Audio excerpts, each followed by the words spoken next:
Yesterday was almost everything that you needed for the Guardians. Nobody fried their eyes on the eclipse.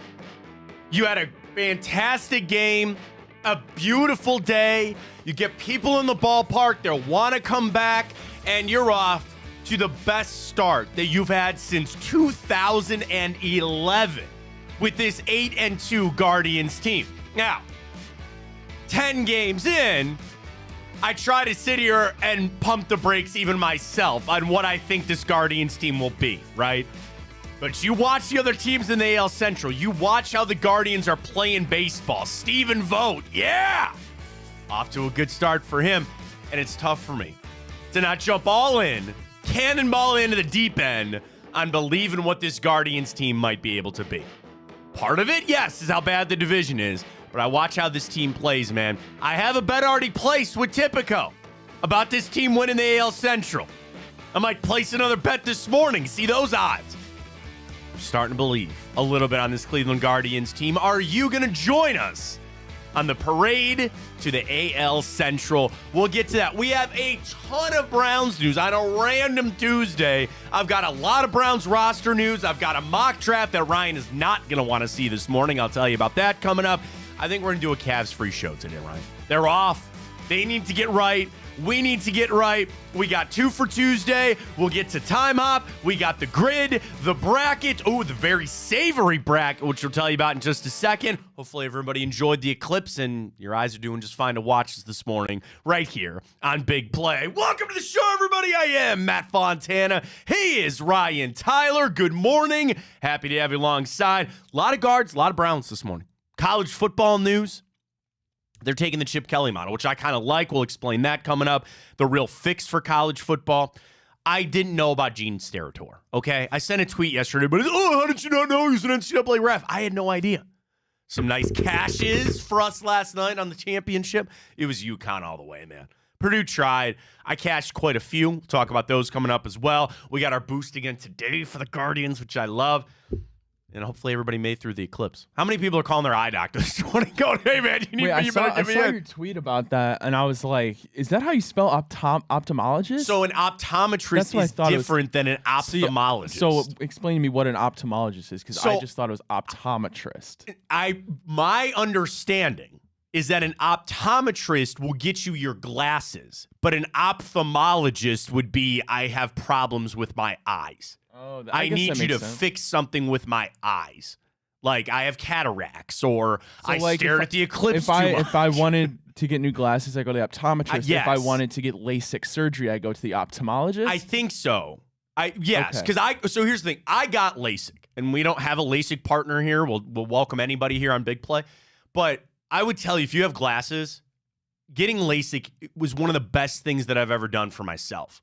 It's not cheap. I understand that. There's a lot of great companies out there. I went to LVC. Shout out to them. Dr. Eiper. You know, Dr. Eiper did Tiger Woods LASIK back in the day. He did Tiger Woods LASIK with the blades. Now it's all laser. Could you imagine cutting on Tiger Woods' eyes? Some expensive eyeballs. That's not back again when they used when they used blades to reshape it all.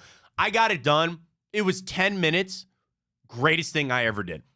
Don't have to pay for contacts anymore. I'll need readers one day, but everybody does.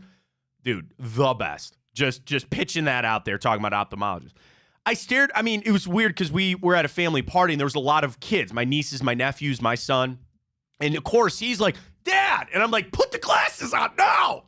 Like trying to shove glasses on a 2.5-year-old. He was not having it. But I think he's okay. I mean, he woke up and looked at me this morning. So I'm like, all right, you're doing all right, right? We're okay. The eclipse was really cool. I mean, I don't know what to expect, I guess, because the darkness and the cold, I think, is what everybody kind of got. I mean, it was like the middle of the night. Where we were at, the street lights came on because they just assumed that it was nighttime. It was pretty cool. Hopefully, everybody had a fantastic eclipse. I think they did it real well over there at the Guardians. I know a lot of people were there, and they were watching it, so it was really a cool time for our town. A lot of people downtown. If I have to hear the word totality again, though, it's all we have reached totality. We've reached totality. I got it. We're watching the news. But it was a lot of fun. And I thought it was a total win yesterday for the Guardians, 4-0. Jose. Yes. Yes. Cash that boost, baby. I loved it, man. That was an important game, I think, for the Guardians the home opener, especially when you get the good weather like that, you gotta suck some people in. You had a sellout crowd, a legitimate sellout crowd yesterday. You need to grab these people to come on back. And that matters to the team. You will never be able to tell me that it doesn't matter when you have fans in that ballpark. We'll never have the 455 again. I understand that. And I do think even with the struggles that the team has and what we've gone through and ownership and all that other bullcrap, we still represent for our town. Like, even when things are bad, you still go to that ballpark on a Saturday and it's pretty packed. Like Friday, Saturday, Sundays, they're not the problem. What a lot of people have talked about tonight, Tuesdays and Wednesdays. And I do think the 6:10 start helps because that's more apt to getting your kids there. You still get home in a reasonable hour. But yesterday was important to show up. And I think to prove to some of the fans, I know a lot of us watch, but like you can get behind this baseball team. It's a bad pun. I'm not even trying to make it right. Don't yell at me, please. People sometimes get guarded against. I'm sorry. I can't come up with another word. I'm sorry. They get guarded against jumping in on this team. And I just said I'm cannonballing into the deep end, man. I'm in. And I'm going to be that way until the wheels fall off or until I'm changed what I view of this team. Case in point, Cleveland Cavaliers. Kinda, yeah. What do you mean kinda? That's exactly how you did. My toes are still in the water, Ryan. I'm still in the water. I said we were going to talk about the Cavs this morning. We need a mental break from the Cavs. All right. Mental break. All right? I'm still in. I'm in. I have no choice but to be. I'm in. Okay? The Guardians, though, it's like this. Sometimes people have this like internal ticking clock. And it's a lot of times it's the trades of the big players. You want a positive to come out of the Shane Bieber stuff? You ain't trading him.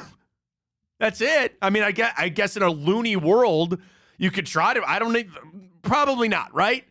So now you don't even have to worry about that. So you might as well just focus in on this team that is playing really well at the beginning of the season. Focus on in that the rest of this division sucks. Seriously. And it's not even just the White Sox who are going to finish dead last and probably lose 100 games, whatever. The Twins, the Tigers, I mean, come on now. You're in this. And that's why I want to post our first two for Tuesday. Always on Tuesdays with us. 2 questions, 2 answers. Do you think the Guardians are going to win the AL Central? Do you believe that the Guardians are going to win the AL Central? That's our first question this morning. So as I said, I placed a bet at plus money on Tipico before the season. What I want to do is go look today, sports, baseball, MLB. Dude, Tipico, I tell you how great it is. It is so awesome to just be able to just scroll through things here. All right, boost parlays. I don't have any. Where are my futures? Okay, I might not have it right now. Might not have it. All right, I'll do this. Let me hit the Google machine here. Odds to win AL Central. I'm sure it'll bring up the preseason ones too. All right, this is from Vegas Insider. When was this published? Okay, this was before the season. These are the odds that I got. It was about 200, plus 200 for the Guardians. I'd love to see where it is now. Oh, no, I'm sorry. Wait. It's probably now. No, that is updated. I'm sorry, you're right. These are updated. These are updated. And it's from a host of different ones. I'm going to average it out first right now. It's about plus 200, maybe plus 190, plus 200. The Twins are still the slight favorite. As it opened, Guardians were plus 300. So it's bumped down just a little bit there. I'm taking that bet all day. And it's in part of what I've seen from this team, the lineup. You know, Stephen Kwan was talking after the game about it. Because, dude, is he not just a professional GD hitter, man? I was telling you, man. He's a professional blank damn hitter, man. See, right now, he's well, I tweeted. You tweeted it about he's leading the league in hits right now. Technically now he's tied for second with, I think, 3 other people. Shohei is number 1 with 19. Yeah. But keep in mind, the Dodgers have played 3 more games. Right, they had the South Korea stuff. Right. So he's there, and he talked about the left-handed pitching yesterday, and he said we were able to pull some, we were able to get some in play. I love it. I love the hitting on this team. They're manufacturing runs. Stephen Vogt talked about that. They do it a little bit of a different way. They're not going to always be hitting the big home runs, although Hosey, man, hell yeah. Called it. Dude, and especially him.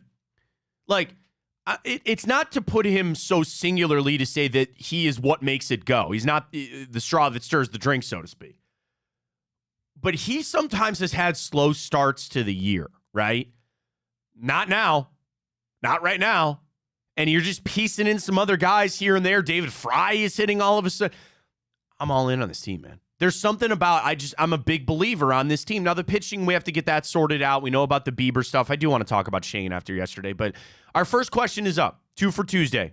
Do you believe the Guardians are going to win the AL Central? Ryan, you know where I'm at. I didn't mean to say it. Absolutely, I'm in. I've got my hard-earned cash in it, ready to go. Ryan, cast your vote, please. Yeah, I mean, at this point, I was already pretty optimistic in preseason. It was always a kind of a two-legged race the way it was viewed between the Guardians and Twins. But now you go look at it. I mean, obviously it sucks that you're going to lose your ace for the rest of the year. But a plus 36 run differential, Matt, that's 10 runs better than the next team in the MLB. You're tied for the best record in the MLB. I should say win percentage, because the other teams have played a couple more games than us. But it's really hard not to be all in on this team. I mean, Stephen Vogt clearly knows what he's doing so far, it seems. It seems like nothing but positive is coming out of that clubhouse. I mean, Jimenez is back, it seems like. It was never an issue on defensive side, but it seems like he's getting the sticks rolling now. And you mentioned Kwan basically leading the MLB in hits per game. He's doing an incredible job. And then you mentioned Jose, the superstar to wrap it all up, hitting the home run yesterday.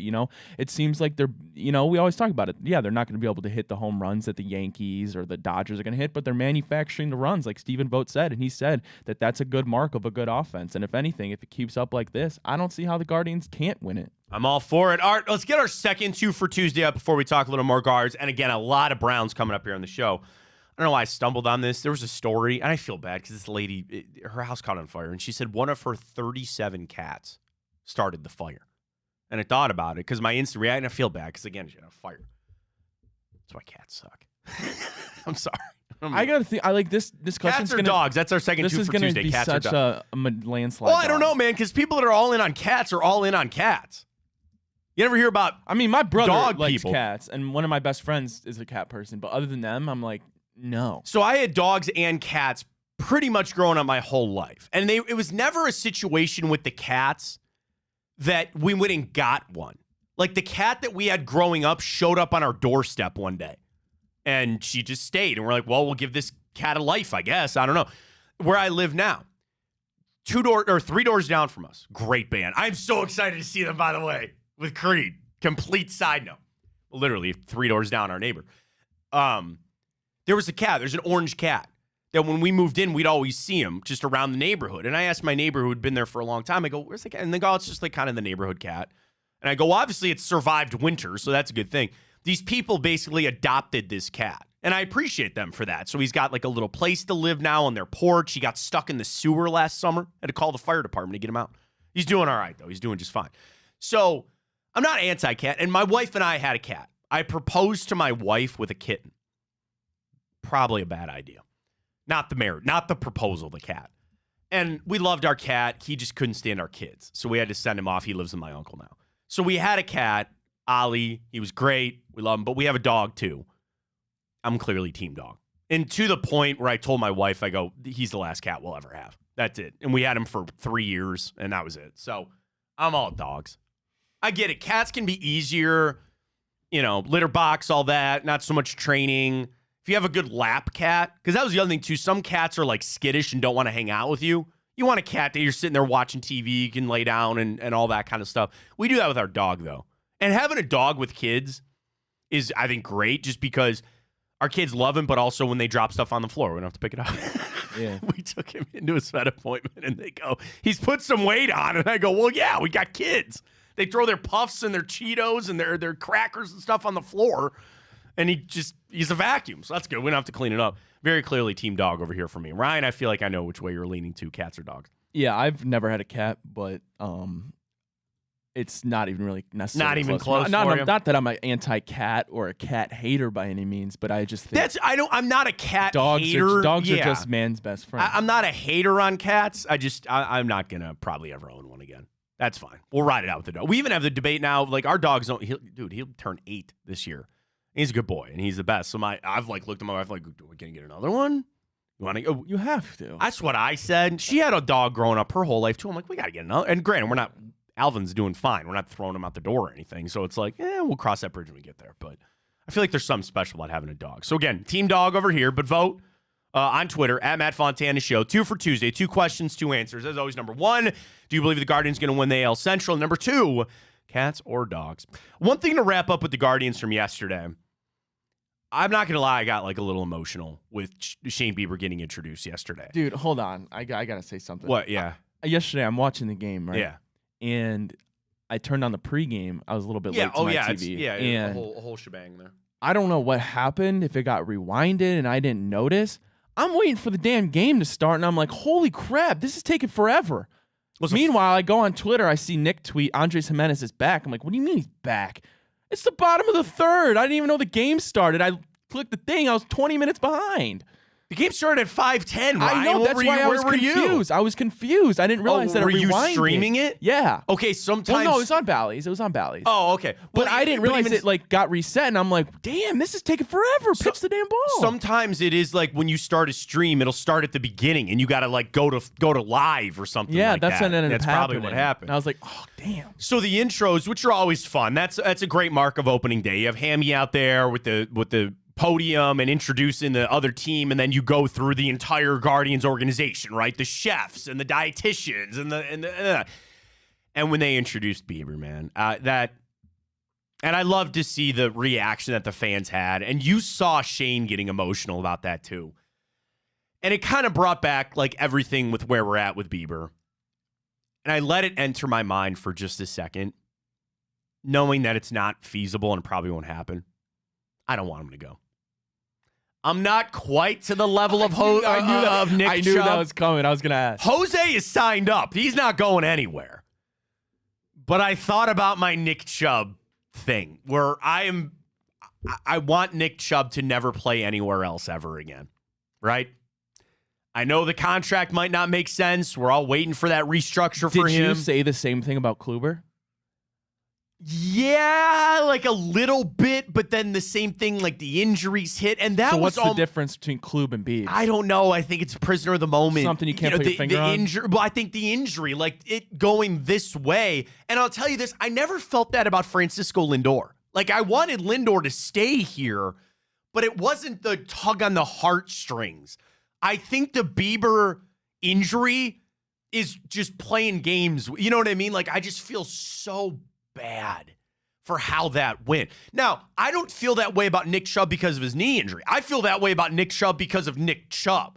I don't ever want him to play for football for anybody else ever again.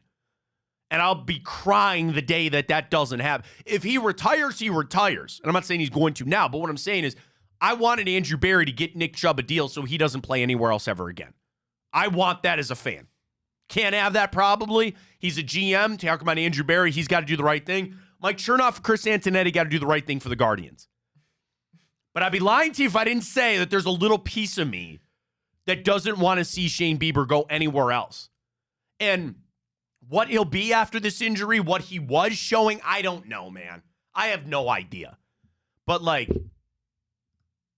it got me. I don't know why it got me. And he spoke to the media yesterday, and he's trying to be in the best spirits possible. Because do you want to know the other kick? Nah, you know the quote he said that, like, was the tearjerker was, he said, I was starting to fall in love with pitching again. I know, I saw that. That was the one that's like, damn. Damn it. The other thing that's going to be hard is he's going to watch his team be successful. And just the want to be a part of that. That's the other thing that I may be projecting a little bit here. I believe the Guardians are going to play well, and just wishing that he was out there. It got me a little yesterday, and there's nothing we can do about it. That's what sucks, and I hope everything goes well. And now you're on the table for an extension. I mean, I really think that there's a potential right now. I meant to Google this earlier, and I apologize. I was late doing this here. Can you trade a player on the injured list, MLB? Injured players may not be traded without permission of the commissioner, nor may they be optioned to the minors. That's it. So he's not getting traded. So at this point, you might as well sign him to a 2-year extension, give him the money for next, and maybe tack on a year. I don't know. Like, at very least, you need him to come back and pitch for you this next year. So, like, you know, those other sports books, I don't want to say who, but, like, the ones that put crazy odds, you can't usually place bets on them. but like it's just odds for fodder, basically. The odds that Shane Bieber would pitch for the Guardians in 2025. That was probably plus 1,000, right? Yeah. And now it's all but assured. They'll sign him to an extension, give him some money coming off the injury, hopefully reestablish his value, or maybe he comes back and he's a productive member of your rotation. I don't know, but at this point, you might as well sign him as the last year. And they'll probably work all that out and get it figured out, but he's going to be back. And I hope he comes back to some semblance of form for us next year. But seeing him get introduced yesterday, I was just like, oh, man, that sucks. It just brought it all back. So I wish Shane all the best for the Guards, and they're off to a really fast start as well. We got our boot. You got it already? It's up. Yeah, Ryan! Yes! Oh, no. See, right. one day in the other studio, and I get my hotkeys mixed up. That's all right. That's all right. You already got it, you beast. Come on now. Let's go. 2 for 2 at home. How about that? We hit a nice little boost yesterday. Guards minus a 1.5. Jose 2 bases. Smacked that on one pitch there. Yeah, I needed that bad. We got it on the no runs in the first inning. So that's Padon's big input. And I said, listen, let's go back to that well when we really need it. So today, I needed that bad. I think I'm back on the strikeouts here with Logan Allen. The White Sox are not one of the worst strikeout teams. They're also not one of the best. They're like middle of the pack here. But a low 4.5 there for Logie.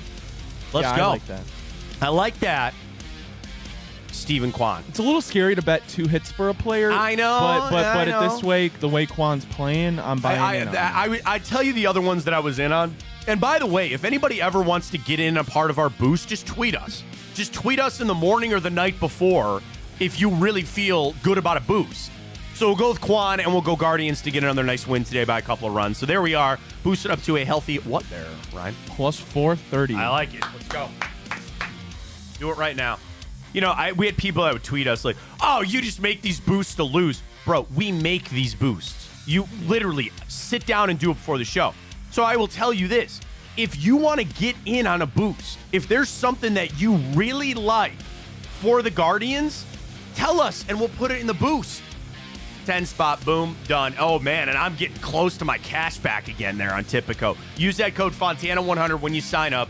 Deposit and bet $25 on whatever you want. Get $100 in bonus bets when your game ends with code Fontana100. Terms and conditions apply. If you have a gambling problem, please call 1-800-GAMBLER. Get signed up with Tipico today. Use that code Fontana100. Cashed a little bit last night in the national championship. We'll talk about that in the morning update.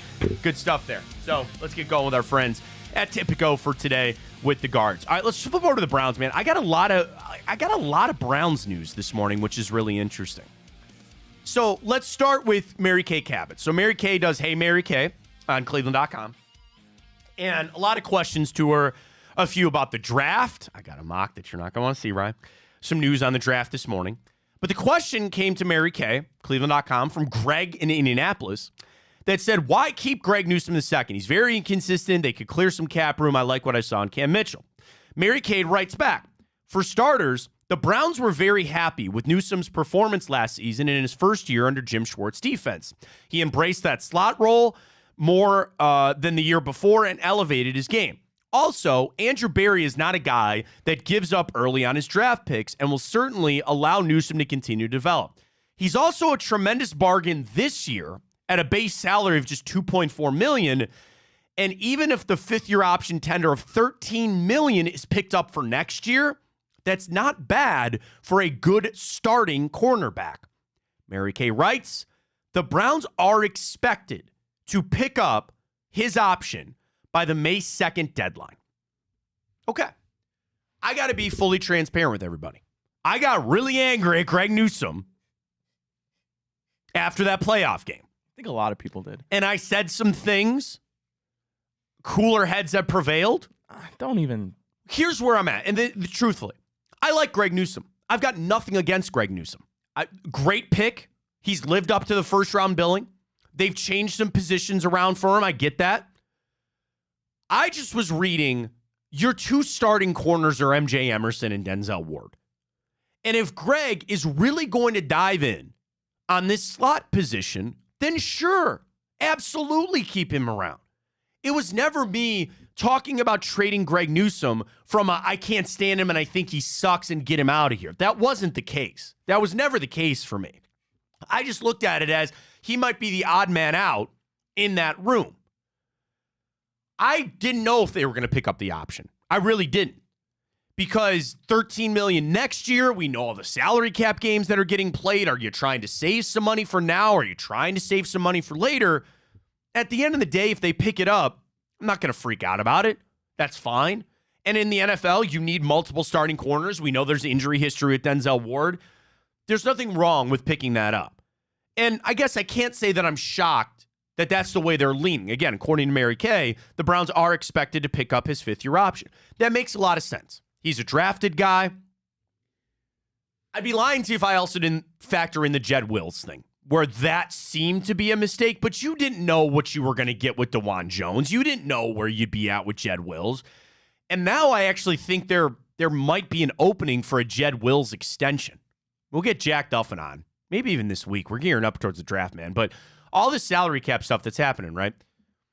If Jed Wills shows up this season and is going to be your starting left tackle, I believe that, and he shows some promise early in the year, maybe you come to him with a modest 4-year deal.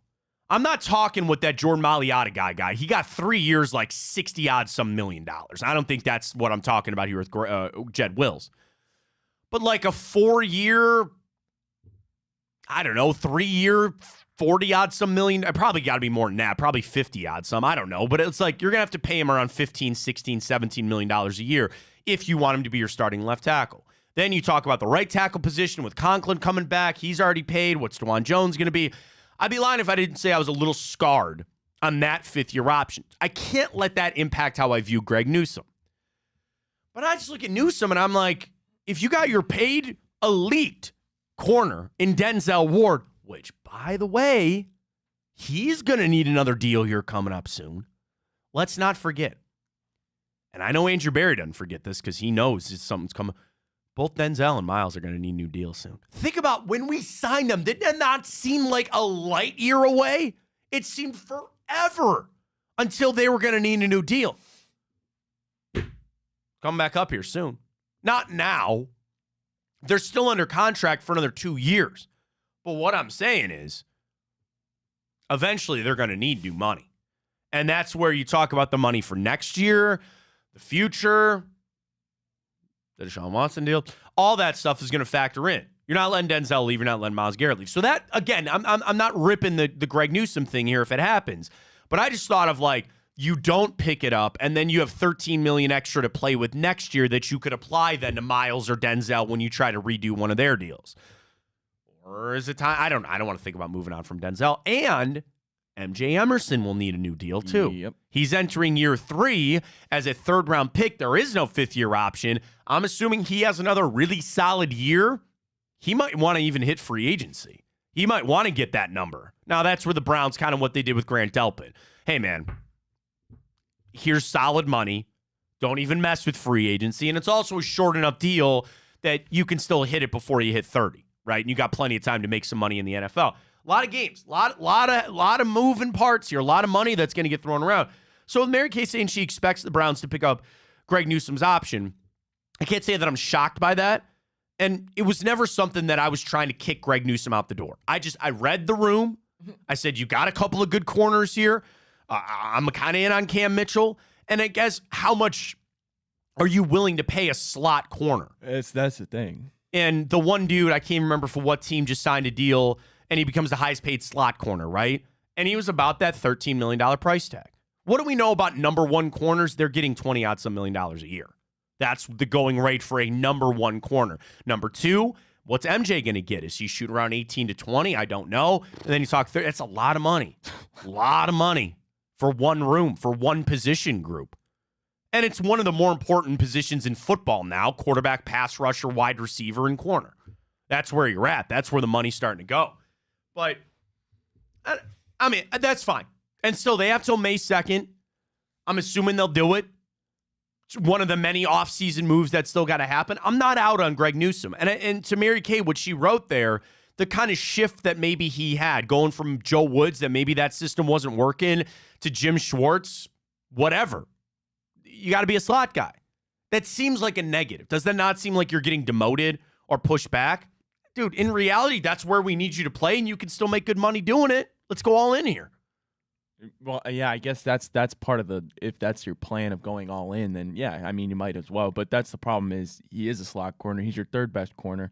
On that defense, he's probably what, I don't know, the eighth, ninth best player, if I'm being honest. And then what is Cam Mitchell? I'm assuming you could throw Cam Mitchell in the slot, and he's good enough. I mean, to do the what, other thing, do what let's, Greg's doing. and this isn't a shot at Cam Mitchell. Again, a late round draft pick going into his second year. I like him. It's fine. I'm all for the development. I don't know if I'm quite ready to throw him in there and say you're going to be playing 75% of our snaps here. Same thing as Ronnie Hickman, right? Great season. Had to fill in on the injury. Love the depth. Don't want him going anywhere. But I'm also not ready to say I'm starting him over Juan Thornhill. What's the date? May 3rd? May 2nd. May 2nd? May 2nd. So it's after the draft. It's, we're staring down the barrel a couple weeks away from that. I think they'll pick it up. And it just gives you options too, right? It doesn't mean that they can't trade him away or the guaranteed money. I would also, at that point, you're getting guaranteed money. You believe that Greg Newsome's going to be a part of your football team moving forward. I don't want to ask the question, but I'm going to do it anyway. Like MJ Emerson or Greg Newsome, if you had to pick one to stay. It's not even close. That's what I'm saying. That's how I feel too with MJ. And I'd imagine other people lean that way too, but Andrew Berry, pick it up. I think it's the right thing to do. What's going on with Jock? They're the same draft class. Well, he needs a deal too, and with your salary cap where it's at right now, you'd have to restructure somebody else. I'm glad you brought that up. Of the offseason checklist that we thought the Browns were going to have, and this is in no particular order: Jeremiah Owusu-Koramoah extension, Greg Newsome 5th-year option, Amari Cooper restructure, Nick Chubb restructure, maybe Deshaun Watson restructure. I don't know if they're going to do all of it. Some of it, they got to do something. They got to do Chubb. They got to do Chubb.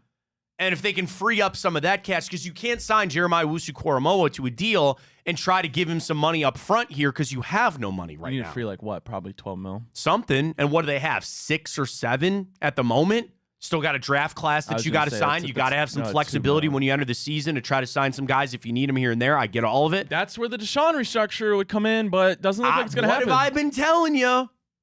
And I'm not taking that victory lap yet because they still have a lot of time in the summer to do that.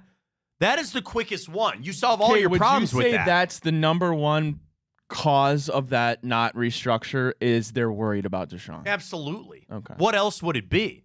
Yeah. I mean, it literally, you have got to start. Or they just feel like you got to build a back door into this. Yeah. Like you have to. Because the deal that you made when you first signed it, there was no way out of it. There was no back door. Now, you paid a good chunk on that contract already. You got to build the back door into this now. It's not because of you, me, or the Browns or anything. It's not even necessarily, I guess, Watson's fault to a point. He's injured and he didn't play well this year. So you got to, it doesn't mean you got to take it, but you better build that out. You better build the way out of this. It doesn't mean you have to take it, but you got to have it. It's better to have it and not need it than need it and not have it. Okay? That's where the Browns are at with Watson. That's why I'm fine taking the chunk now. And then it's not that it won't be a historic dead cap and where all that. I get it. I understand all of it. But I said from the start, I wouldn't do it this season. Pay the piper now. Your team, even again, as this team is currently constructed, you're just fine. The other thing about Jeremiah Owusu-Koramoah, just franchise tag. How many starters, Matt? I'm trying to just think off the top of my head. How many of our starters are on rookie deals still? Rookie, MJ. I'm just going to say MJ is. I mean, technically Greg and them. Greg, yeah. But and they're then, about to be. Some of the D-line guys, Alex Wright, and, that kind of guy. But they're not starters. But think about the offense. Not a single one outside of the receivers. That's what I'm saying. Tillman, David Bell. Everybody else is semi-paid up, right? And Tillman and David Bell play, 20% of snaps? Right. Jerry Jeudy got a new deal. Amari's paid up. Njoku's paid up. The running backs are. I guess Jerome Ford's still on his rookie deal. He's still on his rookie deal as a starter at this moment, yes. So, and then your whole line isn't. Whole line's all paid up. Yeah. Well, technically, Jed Wills still is because he's playing on the 5th-year option, but he got paid from that. And DeJuan Jones obviously is too, but is he a starter? I don't know. Yeah, that's not a recipe for success. These draft picks. That's not a recipe for success. When a good chunk of your starting level guys are still on, and the rookie deals, that's what happens with L'Jarius Sneed. That money's gone. You have superseded where you've played, and they're like, all right, we can't pay you. You got to go somewhere The else. Chiefs are so good, man. They got a lot of guys that they find. A lot of guys that they find. The ideal thing, the dream in the NFL is what? You draft, you develop, you pay. But you can't do that for everybody. The 49ers, Eric Armstead, was insulted by the money that they offered, right? And he's the prime example of that. Remember when they traded away DeForest Buckner? Nick Bosa was pissed. And they go, we can't pay everybody. Somebody's got to go. Yeah. And for right now, the Browns have not had any cap casualties. Is that not crazy to say? Who's the last guy that they've really let leave because they can't pay him? It's not happened yet. Because they haven't been very good. No, I don't think it's that. It's, okay, I guess to your point, you haven't had a lot of players to heat up a lot of contracts. Yeah. Now you do. And now you sit there and you say all these guys that are paid up, eventually it's going to come to head. It's going to come to a point where not everybody can get paid. Some of that will sort itself out. I'm not trying to rush this, but Joel Bitonio eventually will retire, right? And that'll free some up. But why was everybody talking about trading Wyatt Teller last year? It's because of the money that he made. Thank God they didn't trade him.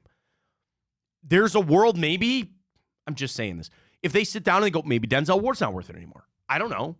But you can't pay everybody. And there are new guys that need new deals. Specifically, or probably most importantly, is Jeremiah Owusu-Koramoah. Let's play that out. Let him play out on his rookie deal. And I know he wouldn't like this, and don't forget that could hurt negotiations. But still, I'm like, dude, we can't pay you right now. But we promise we're going to get you a deal. And if it goes bad, then you just franchise tag him. You get a deal after this season coming up when maybe you get more flexibility. I don't know, but then you have the Watson hit coming. It's just, there's a lot. I'm sure Andrew Berry's losing sleep over this. Trust me. He's got to figure out all these pieces to go. And then, yeah, you factor in this draft class of what you think you're going to be able to get to supplement some things. I don't know. But I assume, again, they're going to pick up this Greg Newsome fifth-year option. It's one of many moves that we expect this offseason, but it's been slow. It's really been slow for the Guardians, the Browns at this point, for what you thought that checklist was going to be. What have they done this offseason? Just for a reminder of people. Restructured Denzel. Restructured Jed. Traded for Jerry Jeudy and signed him to an extension. Jordan Hicks. I guess free agent. You're right. But I'm thinking about like in-house moves. Okay. Cleaning house. The spring cleaning, so to speak. You're right. Restructured Jed. Extended Bjorkes. Got Borquez back. You're right. My dog. Yep. But it's like the big ones. Again, the three big ones you look at. Watson, Jeremiah Owusu-Koramoah's deal, and Nick Chubb's restructure still aren't done yet. Yeah. And I don't feel a pressure. I don't think Andrew Berry necessarily feels a pressure to get that done, but there's still a lot of move that needs to be done there with the Browns. All right, some draft notes that I wanted to get to this morning, including a mock draft that you're not going to like from The Athletic, but... Gee, I wonder why. Yeah, I know. I'll tell you why. Mike Garafolo had it this morning. Texas tight end Jataven Sanders, viewed many as the 2 tight end in this month's draft behind Brock Bowers, visiting with the Browns over the next couple of days. According to Move the Sticks, that's Daniel Jeremiah, he sees Sanders as an excellent vertical weapon. Sanders is likely a second-round pick. 54 and a tight end. There, young Ryan, what would you think? I mean, I don't really know about this kid until, he really got in brought a quick up, Google, which now I'm clearly an expert on this. I mean, you got the Harrison Bryant walked. He's in Oakland. Or Vegas, I should say. I mean, it's Akins and Njoku. Yeah. I don't know if that's really... But maybe then again, you're getting another version of David Njoku. That's what I'm saying. You can run a couple 2 tight end sets. Did you see that graph yesterday on tight ends in their 40 times? No. So there was a graph that got sent out, and I'll try to do it hand-wise here on the show, which I'm sure is just going to go really well. And what it was every tight end last year, or it might have been, it was probably an accumulation of years. And the whole point was yardage and 40 times, where the whole thing was you wanted to be up high for yardage. What was the curve? On the curve that kind of tells you what the average is? You need fast tight ends. The average of that 40 times is around 4.6. And you had some guys that were outliers. Mark Andrews, not super fast, had a ton of yards.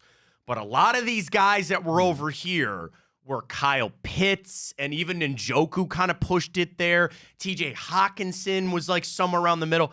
And it was just interesting that it came up that you want something maybe like this Sanders guy, a true vertical, fast, elite tight end. What's David Njoku's number one attribute? He's really fast. Yeah. He's fast.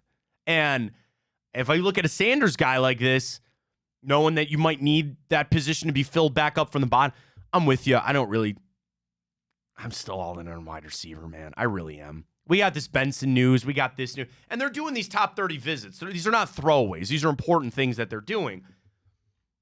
I don't know if I buy it. I'd need talked into it, I think.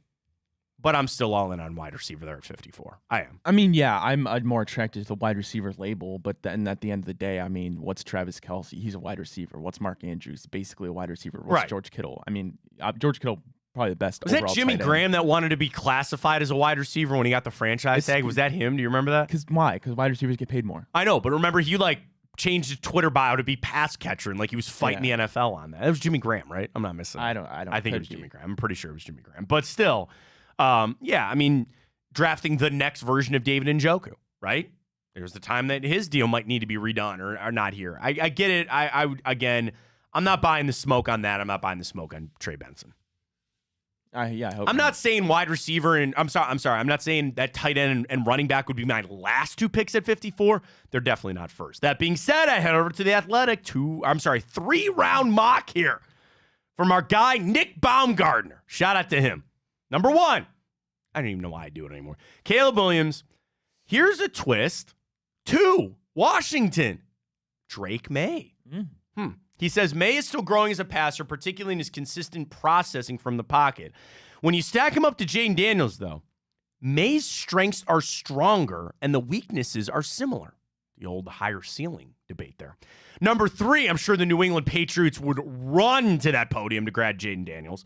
Number 4, call it. J.J. McCarthy. 2, The Vikings. yep, trade up. I mean, Arizona. It seems like that's just bound to happen, according to the NFL Insider. Minnesota goes up from 11 to 4. They give up 11, 23, and a first-round pick next year for 4. I think Arizona grabs that. Although, how do you pass on Marvin Harrison Jr., man? Woo! J.J. McCarthy, the pick. Number 5, another trade. The Chargers trade out of 5 with the Atlanta Falcons to go get Marvin Harrison Jr.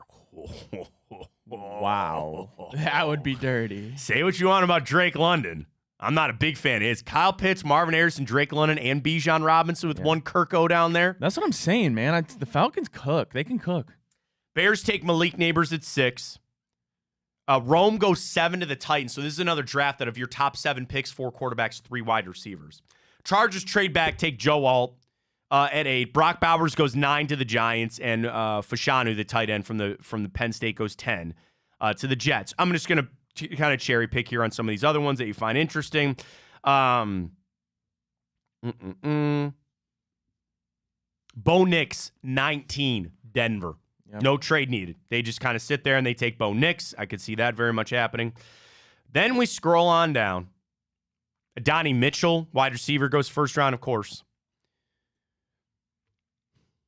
Number 32, Kansas City Chiefs. No. Lad McConkey. No. They're going to win another McConkey. Super Bowl. This doesn't seem fair, is what they write. Nick writes. The Chiefs need a tackle, but you give Patrick Mahomes the most quarterback-friendly receiver in this draft. It could be a whole lot of fun. Ryan loves Deshaun me, Watson Lad doesn't need a McConkey. quarterback-friendly receiver. He goes 32. Doesn't even sniff you there, Ryan. Sign it up. That's 3 in a row for the Chiefs.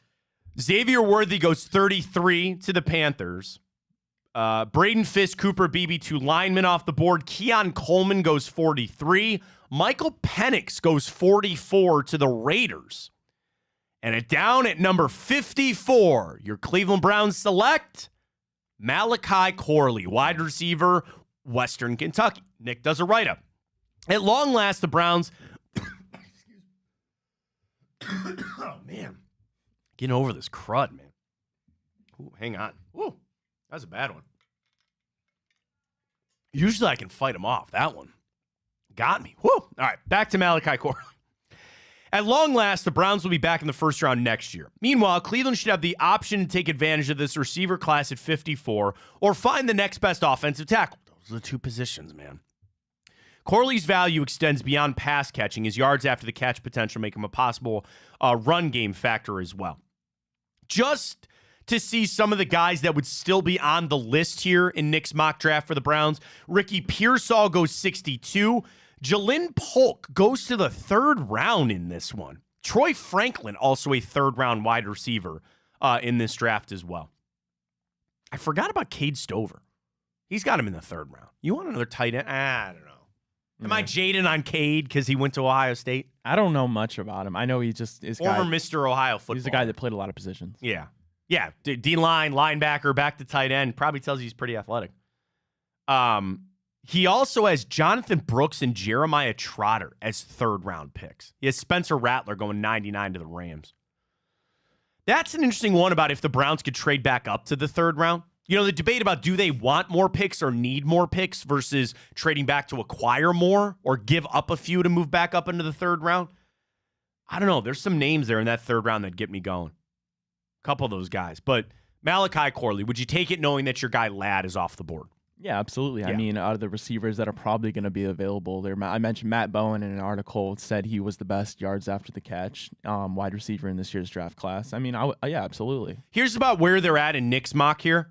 Rome Wilson goes 3 picks before, and Leggett goes 1 pick before. So you're in that area of where Rome could fall, Leggett could fall, Corley, Pearsall, Franklin. Those are the names that you're circling around there with the wide receivers for the Browns at 54.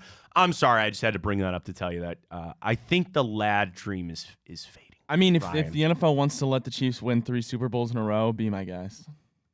Nick writes, the most quarterback-friendly receiver in this draft is your guy, Ladd McConkey. I don't know if I have to scream it from... You can scream it on this show. I'm all for it. From the Key Tower down here in Cleveland. I don't know what I have to do, but I'm telling you, man, he's going to be good. Yeah.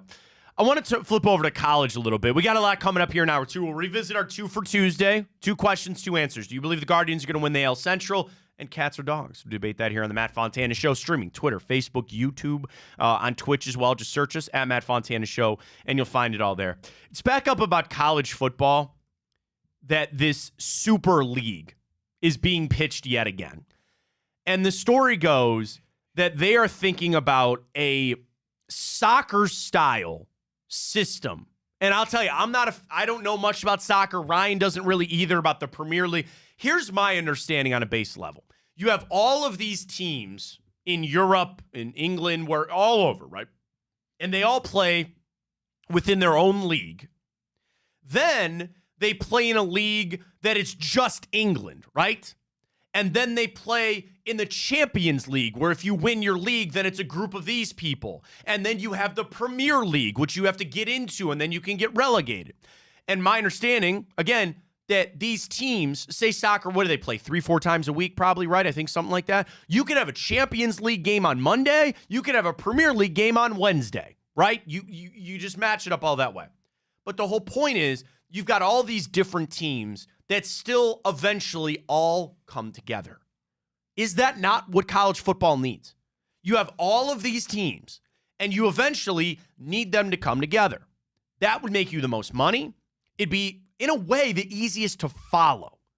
And I think with the evolution of soccer in America, it's easier for people to get on the uptick, right? Like, I think if you tried to pitch this 10 years ago, people would be so confused. They would not understand what's going on. Now, you're like, well, a lot of people out there are at least have working knowledge of the Premier League to understand what it is. Maybe this will work. The pitch kind of seems like this. There would be 2 groups. And this is literally ripping off what Chip Kelly said. Get your Power of 5 group and your Group of 5. And the split that I was kind of reading about was like 70-50, something like that. 70 in the Power and 50 in the group. You still keep your conferences. Ohio State still plays Illinois, but Illinois is in the other group and we're up here. Then get into like the matchups of like, do you change where you've got to play X number of Power of 5? Like, there's so many intricacies. But at the end of the day, you still get done, have your conference championships, and you still play it out with your what soon seems to be a 14-team playoff now coming our way. And they continue to expand that out. I don't see any other way out of it. I do not see any other way out of this other than just saying, almost abolishing the conferences. I was going to say, it's to me, that sounds like you you're just getting can't rid do of that them. because everybody's got TV deals, right? And ESPN just signed up for this, and the SEC's going back here. Like, they've signed all this money. So you can't abolish it. There's contracts set in stone for years in advance, right? So you can't quite do that. But what I think for the average fan is, what am I getting at the end of the season? What am I able to follow during the season, at the end of the season, to say this is how we come to our national champion? It was easy in the past, right? You win your games, you go to your conference championship, you go to the playoffs. That system very clearly doesn't work anymore, right? It doesn't work. So what are you going to change to make it work where it's understandable for the fans? There's still money to be made for the greedy sons of guns at the NCAA. And it's also fair to the schools. Let's think about this, Ryan. The schools got to know how this operates. As they schedule things out, as they understand what they're playing for, they got to have a system in place. I do have a fear that this is moving 1,000 miles an hour. And they're trying to get this all done super fast, and that's when you make mistakes. The thing is, they go, well, we make a mistake, we'll just remedy it, right? We'll just change it again. We'll just keep making moves until we find the right thing. But how are you actually going to know you found the right thing unless you give it a chance to breathe? You got to give it a chance to see what you have. Dude, they didn't even make it a year. That's what I'm saying. Of the 12 team before they go, oh, we're just going to go to 14 now. At this point, just do it. More is not always better. At this point, just do a 10-week regular season and just March Madness it out in the playoffs from there. I mean, is that such a bad idea? I don't think so. I would love to watch that. I don't think so. That's a selection show. Trim some of the fat. Well, the other thing I thought about, imagine have the relegation show. Have that on ESPN of the teams that are trying to come up from the group of 5 to the power 5. Now, here's the thing. If you're Tulane, I'm just pulling Tulane out of my butt here. Do you really want to enter that fray? Would you rather just dominate the group of 5 and not go up to the power 5? I don't know.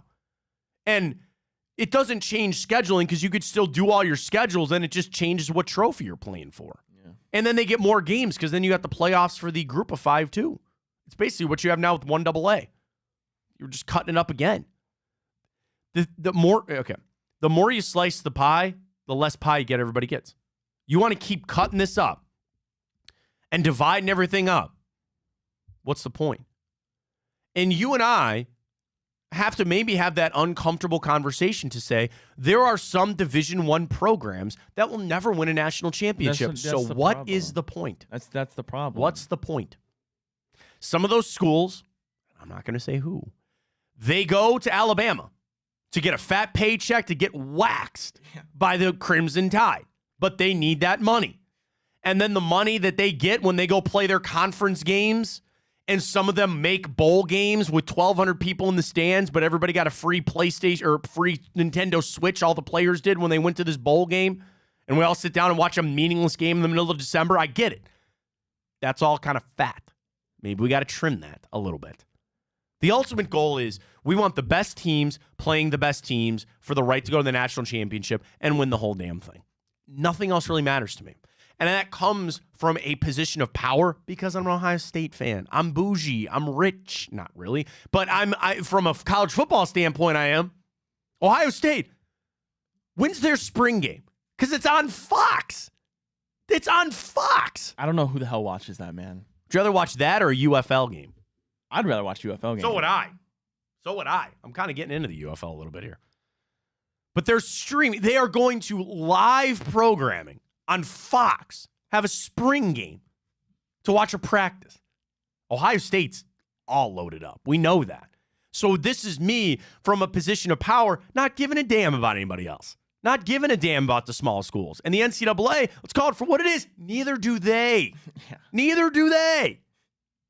They want their rich, fat programs to be the ones playing the big games on Saturday night and eventually making the playoffs. And wait until they get to Fridays. I know the NFL is already starting to kick the tires on Friday, right?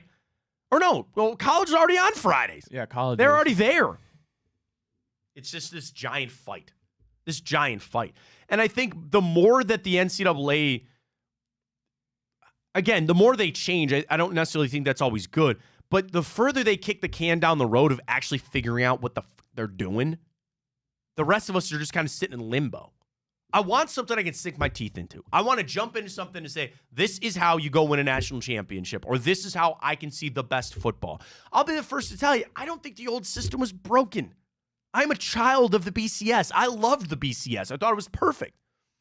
I loved it from the standpoint, I thought they should just do that for the 12-team playoff, right? Just bring that back. Now, the problem is, as somebody who didn't want Florida State to go last year, how do you factor in the Jordan Travis tore or broke his leg and he was out? Mm-hmm. You got to factor that in. I don't know. I want a 10-week season. March Madness it out from there. Give me a selection show, the best 64 teams in Division 1. Oh, you can't do 64, Ryan. Why? Because that's 6 extra games to go win a championship. That's why they do it in basketball. That's why. Well, I guess because you can't play. You're going to play one a week. I get that, but right. That's 6. Okay, extra. then do 32. Okay, but then I'm fine with 32. Then let's do 32. Because the other thing is talking about if they play a 12-game schedule. Because the other thing that they act like they care about is how many games conference these guys championships play. don't matter anymore. So that's what I'm saying. You play a 12-game regular season plus a conference championship plus now potentially 2 games to win the national championship. There's 15 games right there. And now you add the extra games. You're playing 16. You're playing a National League football game that's schedule. What I want to see. That's what I want to see. That's where you got to go back, trim some of this bull crap. Because I don't mean to rip on the MAC schools that get their money for their athletic departments by going to play. That's the problem. Now, I don't want to watch. Nobody wants to watch Alabama play Southern Florida. I know, but that's the thing. They need that money. Here's the fix. The NCAA, just give them their money. Yeah, right. I know that'll never happen. You could fix that by going to the NCAA saying, all right, instead of you getting $1 million to go down there, we're just going to give you $1 million. That ain't happening. That's never happening. So you're going to create this problem, the haves and the have-nots. That's life. Haves and have-nots. And the problem is the NCAA's got a big group of have-nots, and they're trying to make like they matter, and they really don't. But I do think the best way to go forward is what they're pitching here. Divide it out. Have the haves and the have-nots. The have-nots can play for the have-nots trophy, and the haves can play for the haves trophy. What you do in between that, don't care. Don't care. Or, yeah, I got an idea. Ooh. I'm thinking it through here before I get it to everybody here on this. Can I talk you through this here for a second? Sit down. Take notes. Crack a beverage. What do you think? What if you did it this way? Ohio State. They're in a conference, right? What if you set your schedule? I'll give you your 10-game schedule, right? And there are legacy games. Like, you know how, remember they did that about games that don't get changed no matter what on the rotation, right? Ohio State is always going to play Michigan. They're always going to play Penn State, right? Okay, fine. They'll always play Oregon. The relegation system works like this. The teams in your conference, if they get relegated out, the team that gets relegated up takes that slot. Like, imagine this. Ohio State with a 10-game schedule. You end with Michigan. You know in week 5 you're playing Oregon. Week 6 you're playing Penn State. Those teams will never leave, right? They'll never leave the power of 5, so they'll always be there. What if week 3 was just open and that slot would be taken by a newly up-relegated team?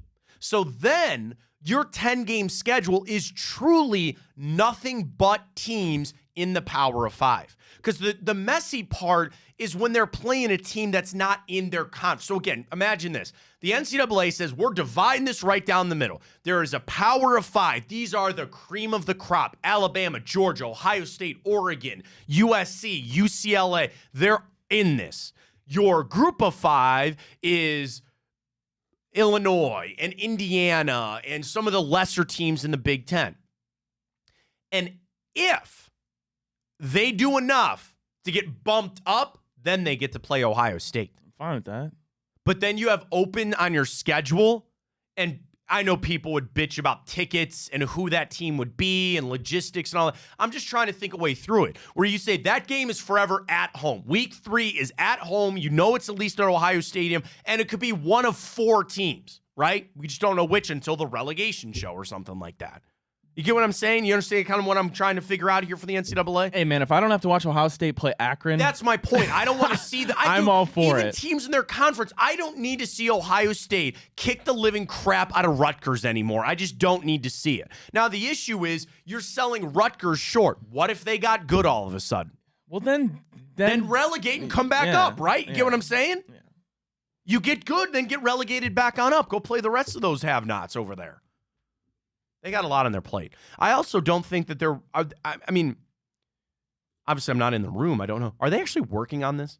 Who knows? That's what I'm saying. I don't even actually know they're trying to get this figured out, which is kind of a negative in its own right. All right, let's catch our first break of the morning. When we come back, we got the morning update, talk about the national championship game last night. We'll get into more on that. We got guards. We'll bring up a little bit of our boost again later. And all this golf stuff's coming up.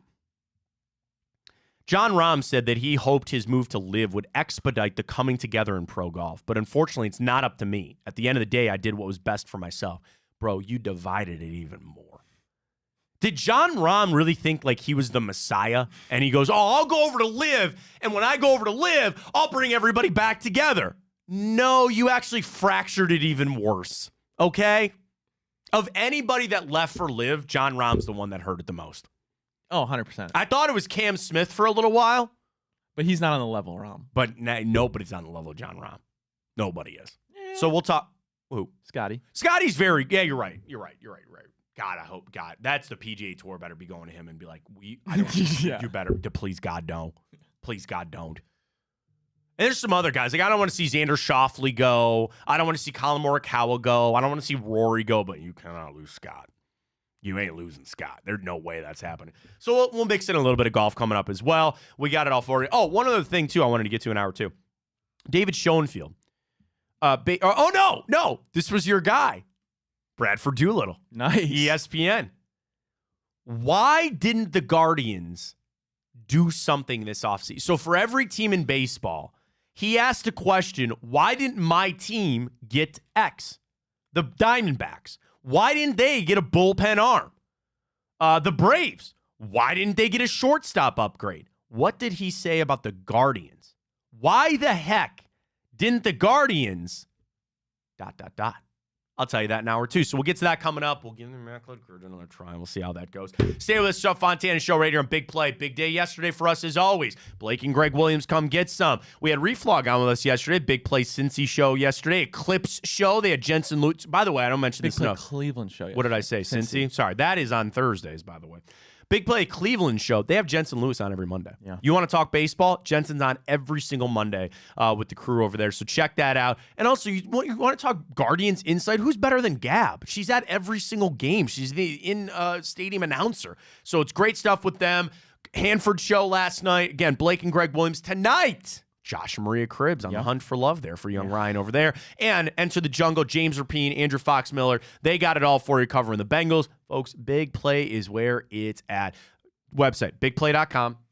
Several Twitter handles there for you, Big Play. And I love following them just because they retweet all of our content. You want to find any of our shows, you want to find Chico, you want to find us, you want to find Drennan, just go on social and specifically Big Play. You'll see all the shows there. We got it all. Boobies World, everything that you need with us right here at Big Play. So check it out. Twitter, Facebook, Instagram, YouTube. We stream on Twitch. We're everywhere that you need it. All right, first break of the morning. We'll tell you about Tipico. We got plenty coming up. Hour two upon us. Stay with us.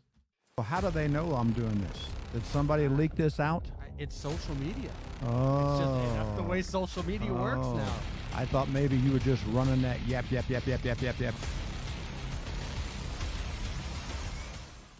Welcome to Big Play, a sports media team that started back in 2014, and now we're not in a garage. Look at us, incorporating some of Cleveland's favorite sports personalities, bringing you fun and compelling content from downtown Cleveland. Coming to you live from the shores of Lake Erie and Burke Lakefront Airport, join Team Big Play for all the best sports talk in Ohio. Check us out on social media at Big Play, bringing you fun and compelling content from downtown Cleveland. Anthony Schlegel, just how physical he was. You saw the girth and the power and everything he was bringing to the table, especially when he was a nice beefy 255 playing middle linebacker.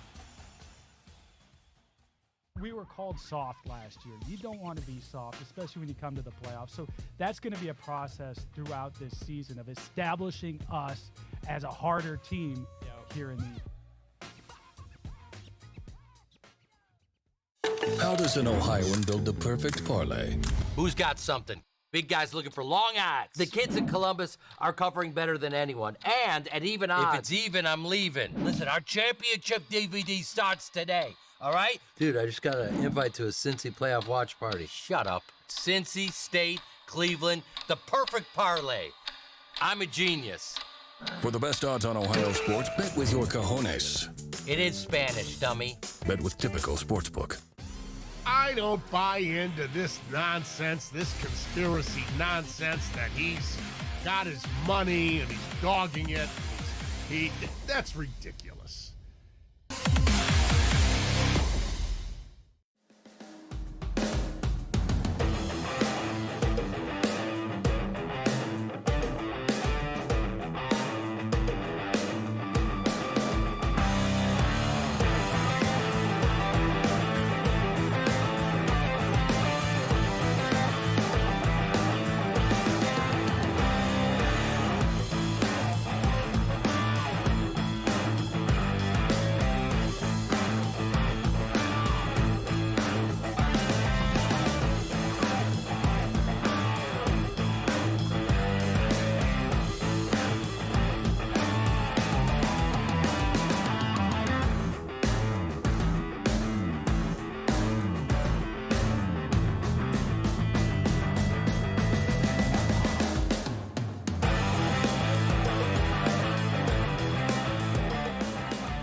All right, we'll get to the morning update. National championship last night. Guards. Want to recap some of our college football discussion. So I got to tag. Not everybody can text the show. Some people can text the show, but not a lot. Unnamed source here. College football take. Power schools should all just follow the Notre Dame format. No more conferences and play whoever you want. Being a conference for the other sports, you don't need them anymore. And then I said I agree with that because then what you could do, follow the NFL format and just every single game becomes an individual entity and you bid on it.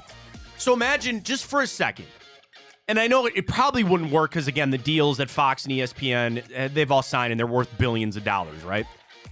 But what if you said everybody can play anybody, right? And it's up to Ohio State to set their own schedule. Okay, number one, you would need them to actually schedule good games because with a wide open format for the playoff, they could just schedule Central Michigan and Illinois and just beat everybody, and you assume they'll get picked for the playoffs. So there's one issue with it. But if you really thought they were going to negotiate or schedule games in good faith, then you have Ohio State, Oregon, and you said it that it's going to be on October 16th. I think it's my parents' wedding anniversary. That's why I'm thinking of it. And it's on a Saturday, and it's an 8 o'clock game. And you have all these games in a row. You know, you have Notre Dame, USC. You got Notre Dame, Michigan. You've got Georgia, Alabama. And you just sit down with ESPN and Fox and everybody and go, all right, first up, Ohio State, Oregon. We start the bid at $1 million, and then they just cycle through. That's one way that it could work if you truly abolished the conferences. Here's a great question. What is upsetting you the most with college football right now? Is it the conferences? Is it the playoffs? Is it transfer? Is it NIL? Like, what is the gnawing thing at you right now? What is the one thing that you hate the most about college football right now? For me, it is the conference bull crap. I hate that. I hate it. I don't like it. The fact that, and one of my many gripes is, the Rutgers pistol and rifle team has to travel to Eugene, Oregon, right? The all these other sports now get impacted by it. You get what I'm saying? When it really is all college football. They should be separated. It should be its own thing right now and then get figured out. But we had a good conversation about it. We'll continue that on as well. Ryan, morning update. Please take it away. Well, Matt, the Guardians are off to an 8-2 start. Their best start since 2011. They're leading the AL Central right now. I mentioned earlier the best MLB run differential by 10 runs, Matt. Stephen Kwan leading the way. He's tied for second with the most hits in the MLB, but he's averaging the most per game. The thing is, you had an easy schedule to start. You took advantage of that. You play in a weak division, and you're starting to get a little momentum with your players, with your hitters. I think most everybody, even in that organization, would tell you last year was a disappointment. I'm not saying that it wasn't expected, but it was a disappointment. And there are a lot of guys that probably want to redo, right? You mostly think of Andres Jimenez, right? But there are guys stepping up now that are trying to, remedy what they did last year. But also, what do you have? A bunch of guys trying to make their name. Tyler Freeman, who I almost put in our boost today.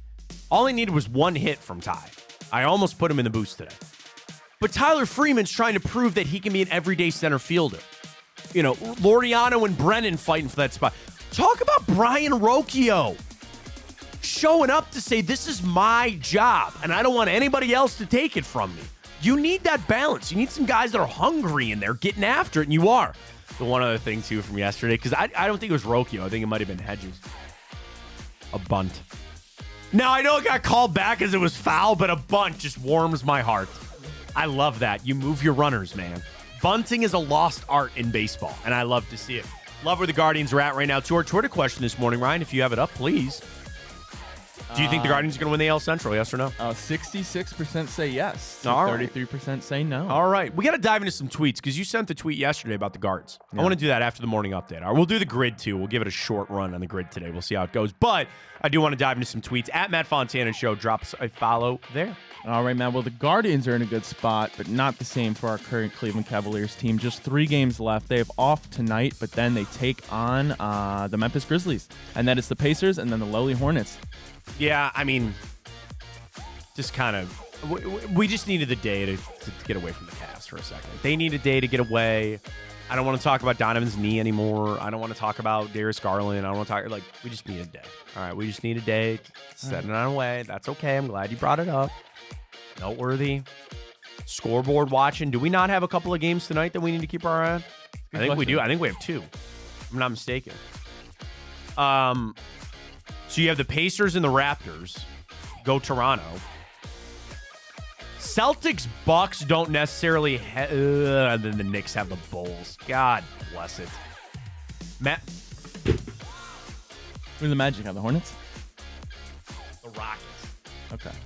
Not as bad as the Hornets. I mean, they're a 500 basketball team. I get it. You want your spreads for tonight?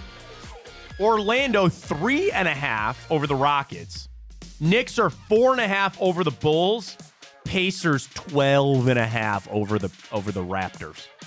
So honestly, tonight we got a lot of games to keep our eye on. Whew.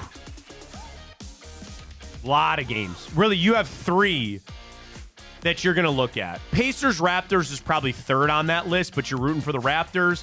You really need the Bulls to pull something out of their butts and beat the Knicks, and you'd really like something for the Rockets there. The good news is both the Knicks and Bulls, Magic and Rockets, that's in Chicago and in Houston. So both those teams are on the road. So I need DeMar DeRozan and Fred VanVleet to show the hell up here. Greta? No. Well, UConn wins the national championship again as they defeat Purdue 75-60. Matt, they're the first team to cut down the nets in back-to-back years since 06-07, the Florida Gators. Should have known. Well, it's not that I should have known because I did know that I took UConn on several different wagers on Tipico that I really love. They're just too damn good. And even, you saw the path for Purdue of they got Klingon in foul trouble. They got Samson Johnson in foul trouble, and Zach Edey still just couldn't get it done. What was that stretch? They had 30 points at halftime, and I think midway through the second half, they only had 38 or something. Purdue didn't have the horses. They had Zach Edey, and that was it. You saw him try late. I mean, it was just UConn's just dominant, man. They were so good. And again, a lot of those guys will be gone and kind of the overturn. I know Dan Hurley, him pushing, what was that, Cam Stewart or whoever his guard was. You remember that? He pushed him. He didn't even think about it.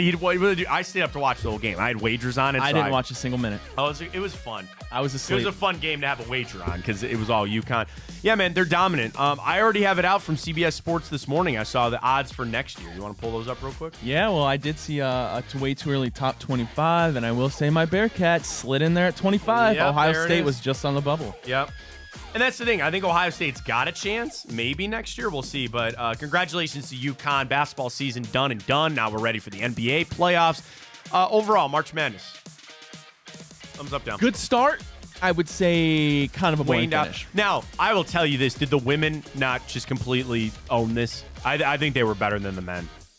This March Madness. Hands they down. owned it, man. They and did. That's the reason that I fell asleep and I didn't watch the game. And I think many people felt that way. And I got 18 evidence. million? I got evidence that is a fact, Matt. Why? Because South Carolina's victory over Iowa in the women's you got that championship story now. game There we go. Perfect averaged, time, Matt, 18.7 million viewers, Matt. That's the most a sporting event in the United States has drawn since 2019. The only events in between that have drawn more viewers, football, the World Cup, and the Olympics. That's it. More than the finals, more than the World Series. They did it smart. 3 o'clock on a Sunday, man. So nice. 3 o'clock on a Sunday. What is the NCAA stick up their butt about playing late on a Monday night? When you don't have the power, because, Ryan, you and me and everybody knew that UConn was going to smack them. And it was the same thing last year. Smack And they beat at San Diego State. Not a single soul picked San Diego State. Nobody cared. They did it right. I'm excited to see that growth. I think overall great. I'm gonna be biased because it was here in Cleveland and we had a great showing and it was awesome and you had everything that you wanted to see on the women's side. So really well done on all parts there. Men's coming to an end. No shock that it is, of course, UConn. Well done. Well, Matt, we are just days away from the opening round of the Masters this year. I know you're excited. I'm excited. And we got some early odds out on who might get their green jacket. It's got to be Scott. Number 1, Scotty Scheffler, heavy favorite, plus 475. The next best odds, Rory McIlroy at plus 1,100. Tiger Woods, plus 10,000. I'll just take him to make the cut. I'm also going to watch to see if Fred Couples makes the cut because he set the record last year for being the oldest player to ever make a cut. I'm in for him to do it again. Matt, what value do you like the most out of this for Scotty Scheffler? Plus 475 to win it all, plus 105 to make the top 5, or minus 190 the top 10. I can't even bet that.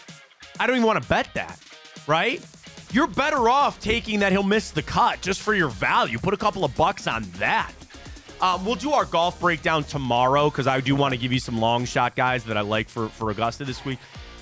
Is it down for you're a golf fan? I'm a golf nut. There's something special about the Masters for me. Has it been taken away? Oh, John Rahm's speaking right now from the Masters. Great. Has the live stuff gotten in the way for you at all? No, because I'm a casual viewer. Okay.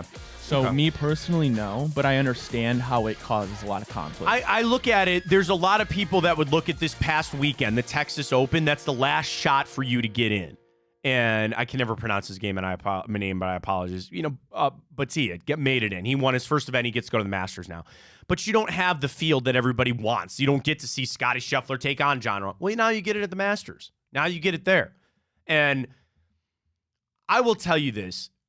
As a pretty diehard golf fan, they need to get this fixed because it is broken and it is starting to impact how I watch the game.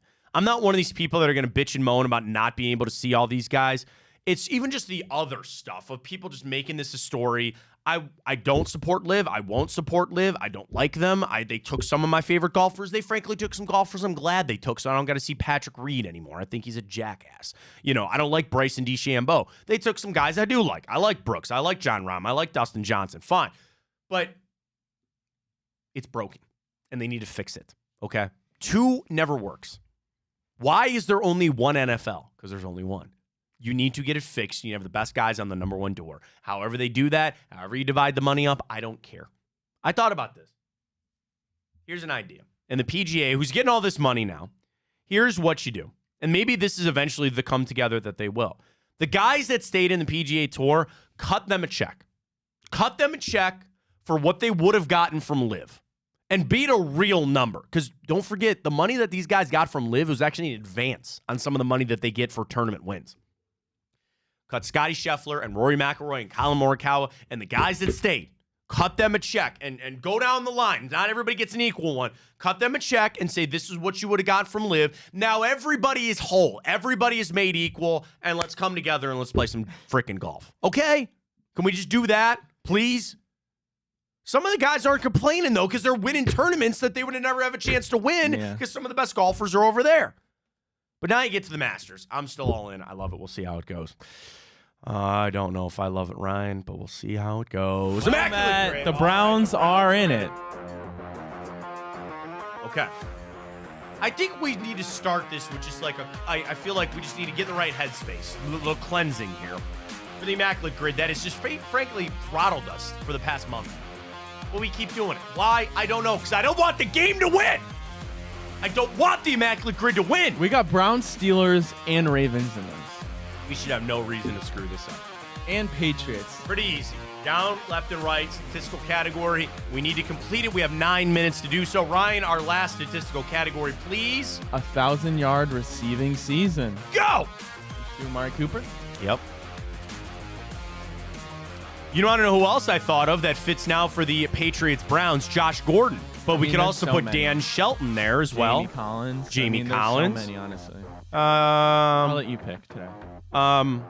Doesn't any of the ones work there for me? That's fine. Give me a name. Dan Shelton. Danny Shelton. Great. 2%. Good pool. Wow, thank you very much. Joe Hayden? Yeah, that's fine.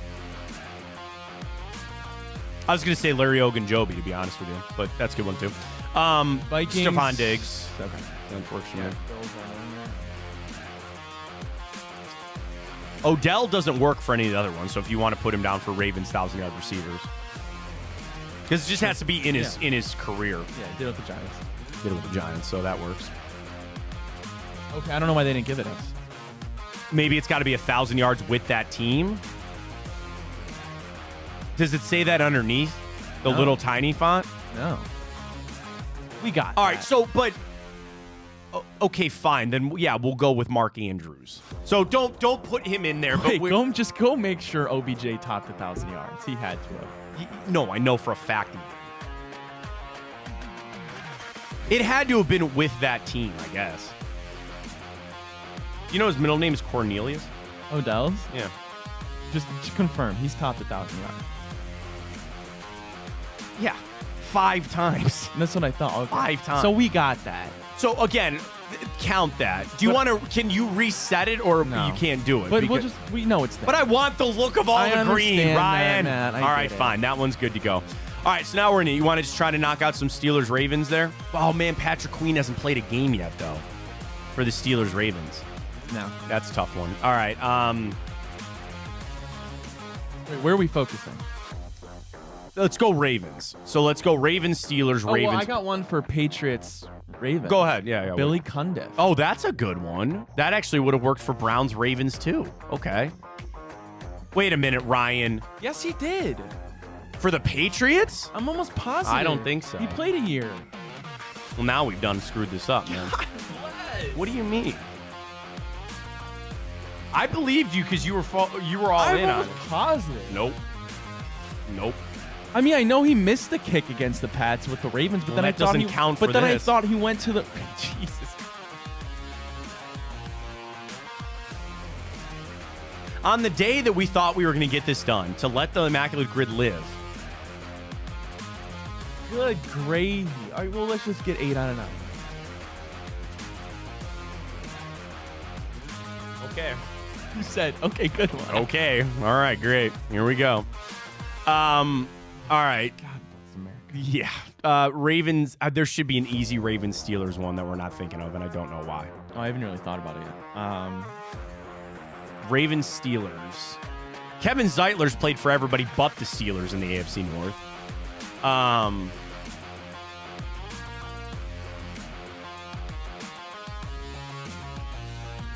Ravens.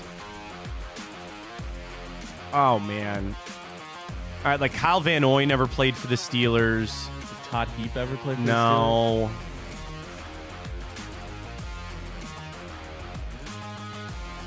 Trying to think of. There's got to be a backup quarterback. There's got to be a quarterback. Or to your point, like a kicker prior. Actually, no joke. I think Billy Cundiff might work there.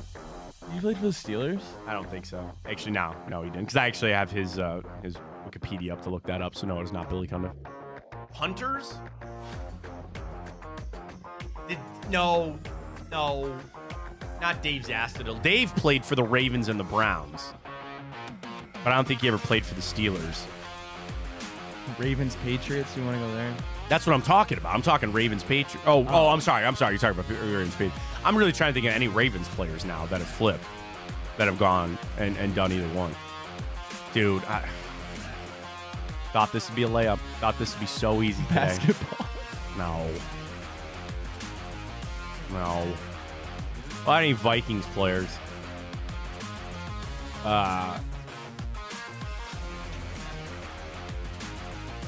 It's just too much. We need to just like focus on a team, and I can't. Billy Cundiff just threw it. Completely thrown, man. Completely we are derailed. Completely thrown. All right.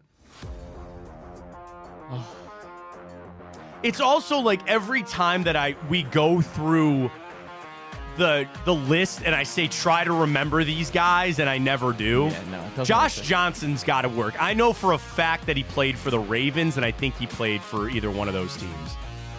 I think probably the Patriots more.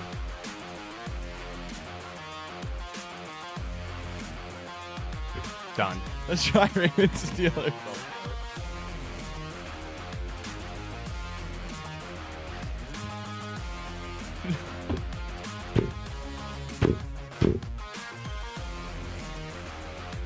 I hate Any it. you I wanna hate see? it, and it keeps winning. Any you want to see? Yeah, just go all of them. Go Ravens Steelers. Yeah, that's fine. Le'Veon Bell. Well, yeah, Steelers make sense. Did he play for the Ravens? Well, yeah, obviously Steelers. Oh, yeah. Played a season for the Ravens. I don't remember. Oh, Mike okay. Wallace. Oh, yeah. Yeah. No real quarterbacks. Maybe that was tougher than we thought. Jacoby Jones. I mean, there's only 23 players that have ever done that. Okay. All right. So maybe that's not so bad. Ravens, Patriots. Vinny Testaverde, man. Yeah, we always forget about Matthew him. Judon. Oh, man. Ryan Mallett. Yeah, Danny Woodhead. should have Nelson got that. Aguilar. Yep. Danny Woodhead should have got that. Mallett should have gotten. Son of. Vikings, Patriots. Yeah. What? Randy Moss. Yeah. Matt Castle again. That's another one Yeah, I remember. yeah. Cordell Patterson, Jalen Rager. Yeah. Yep. It's cooked. We are cooked. Oh, Cavs are on the basketball one. But what are you gonna do? Cavs. Okay, Wiggins. Oh, wait, well, let me pull those things and see it. We're doing it. We can do this. Why? Real quick. Let's rip it real quick. All right. Cavs, Warriors. Wiggins. Well, Wiggins didn't play a game, though. Oh, my God. You're right. Holy God. But we can do... Andrew Bogut. Yeah. He played a game. Broke his leg, but he played a game. I mean, who else? Okay, wait. If you really don't want to do him, then you could do... Ramon Sessions. Baron Davis, too. Because that's who we trade. Ramon Sessions. Wait, does Ramon Sessions work for anybody else? I think he actually might work for the Celtics, too. I think he does. Tristan Thompson's an easy layup there, too, though. You want to do Baron Davis? Yeah, that's fine. Baron Davis is fine. I think Ramon Sessions works there. I think he does. Let's just do Tristan. That's fine. Yeah, he played. I think Ramon Sessions Tristan works. Thompson did play a year in the Celtics. I don't remember that. Was it not? Wait a minute. Stop that, Ryan. He very well could have. I do think Ramon Sessions works. We could also do Shaq, for crying out loud. Yeah, he played a year for he went to the Celtics right after us. Go Tristan, because that's who we said. What's the final one? All NBA. LeBron, yeah. Pacers, Paul George. All NBA, Paul George. Rockets, James Harden.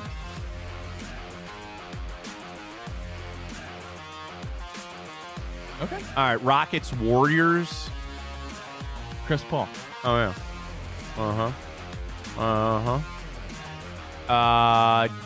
Rockets, Celtics.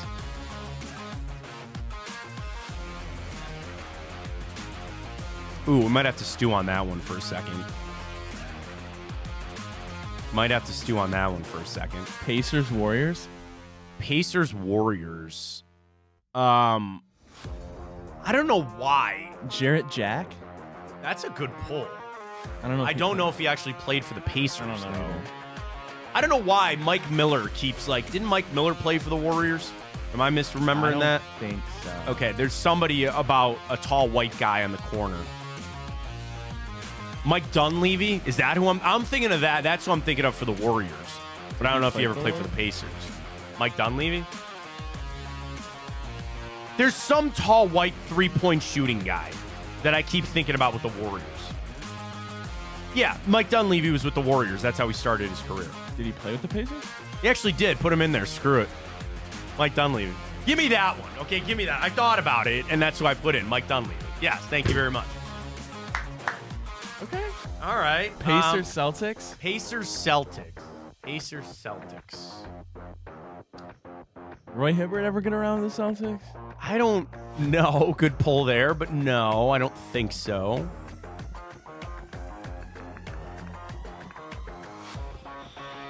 Oh, man. I'm trying to go back to some of those legacy Celtics teams, you know, like the but it's not Garnett, it's not like Joe Johnson. Well, I don't even think no, not there. He played with the Nets. I'm sorry. Like Garnett, Pierce, Ray Allen. Wait a minute. Am I misremembering Ray Allen playing for the Rockets? That didn't happen. That's not a thing. I don't think that's a thing. There's no way. I don't think that's a thing. That's not a thing. There's no way. All right, man. Should we just call it? Bucks, Seattle, Celtics, Heat for Ray Allen, though. No, is there any off the top? I can't really. Like Porzingis doesn't count, right? He didn't go anywhere else in between. No. Well, the Wizards. Well, and the Knicks, but he's there now. Not Al Horford. Kendrick Perkins. Kendrick Perkins, I think works for the Rockets. Did Kendrick Perkins play for the Celtics? Yes. Oh, I know for a fact he played for the Celtics. Okay, yeah. He played for the Celtics forever. Don't rip it because he actually didn't play for the Rockets, but came up with my. He went from Celtics to the Thunder, the Cavs, the Pelicans, back to the Cavs. Big perk there. I'm getting text of somebody who wants to answer the questions with us. All right. Oh, that's a great one. Jeff Green, Rockets, Celtics. That dude's been everywhere. Yeah, he's been everywhere. And then he says Jermaine O'Neal, and I'm assuming Jermaine O'Neal. I know he works for the Pacers. I'm assuming he works for the Celtics as well. Jermaine O'Neal. All right, I feel better.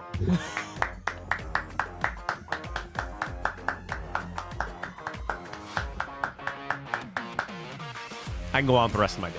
All right. Good stuff. All right, let's catch our final break in the morning. Mostly, we got to do the bracket. Yeah. Favorite, greatest Guardian of all time. Greatest Guardian Indian of all time. We'll fill that out. Get your tweets in. Ryan and I will talk through it as we fill it out. We'll run through time up. We'll get back to our Guardians boost for the day. We'll continue on Fontana Show right here on Big Play. Stay with us. Well, how do they know I'm doing this? Did somebody leak this out?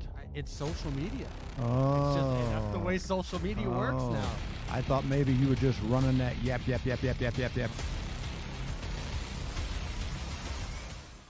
Welcome to Big Play, a sports media team that started back in 2014, and now we're not in a garage. Look at us, incorporating some of Cleveland's favorite sports personalities, bringing you fun and compelling content from downtown Cleveland. Coming to you live from the shores of Lake Erie and Burke Lakefront Airport, join Team Big Play for all the best sports talk in Ohio. Check us out on social media at Big Play, bringing you fun and compelling content from downtown Cleveland.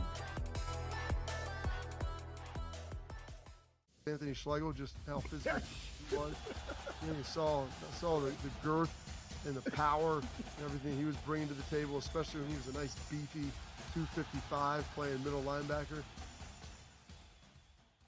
We were called soft last year. You don't want to be soft, especially when you come to the playoffs. So that's going to be a process throughout this season of establishing us as a harder team here in the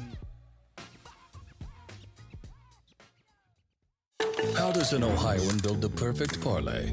Who's got something? Big guys looking for long odds. The kids in Columbus are covering better than anyone.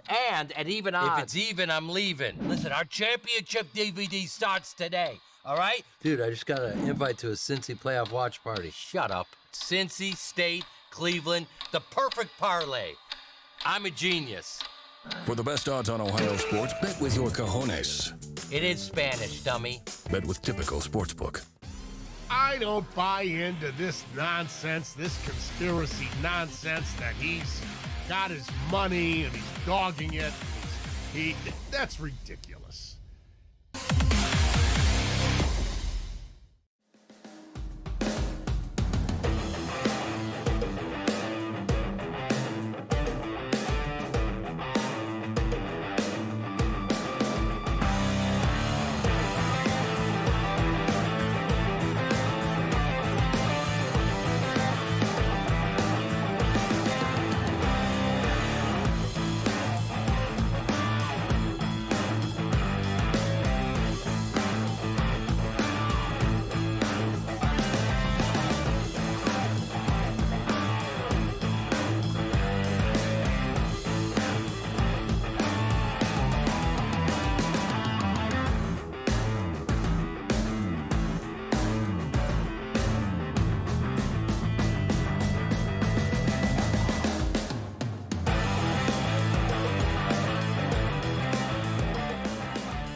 All right, let's get into it. A little bit of time up. We got to fill the bracket out, too. So if you have any last-minute suggestions for the greatest Guardian of all time, we'll still fill that out at the end of the show. We'll get to our boost as well for the Guardians. Second home game of the year.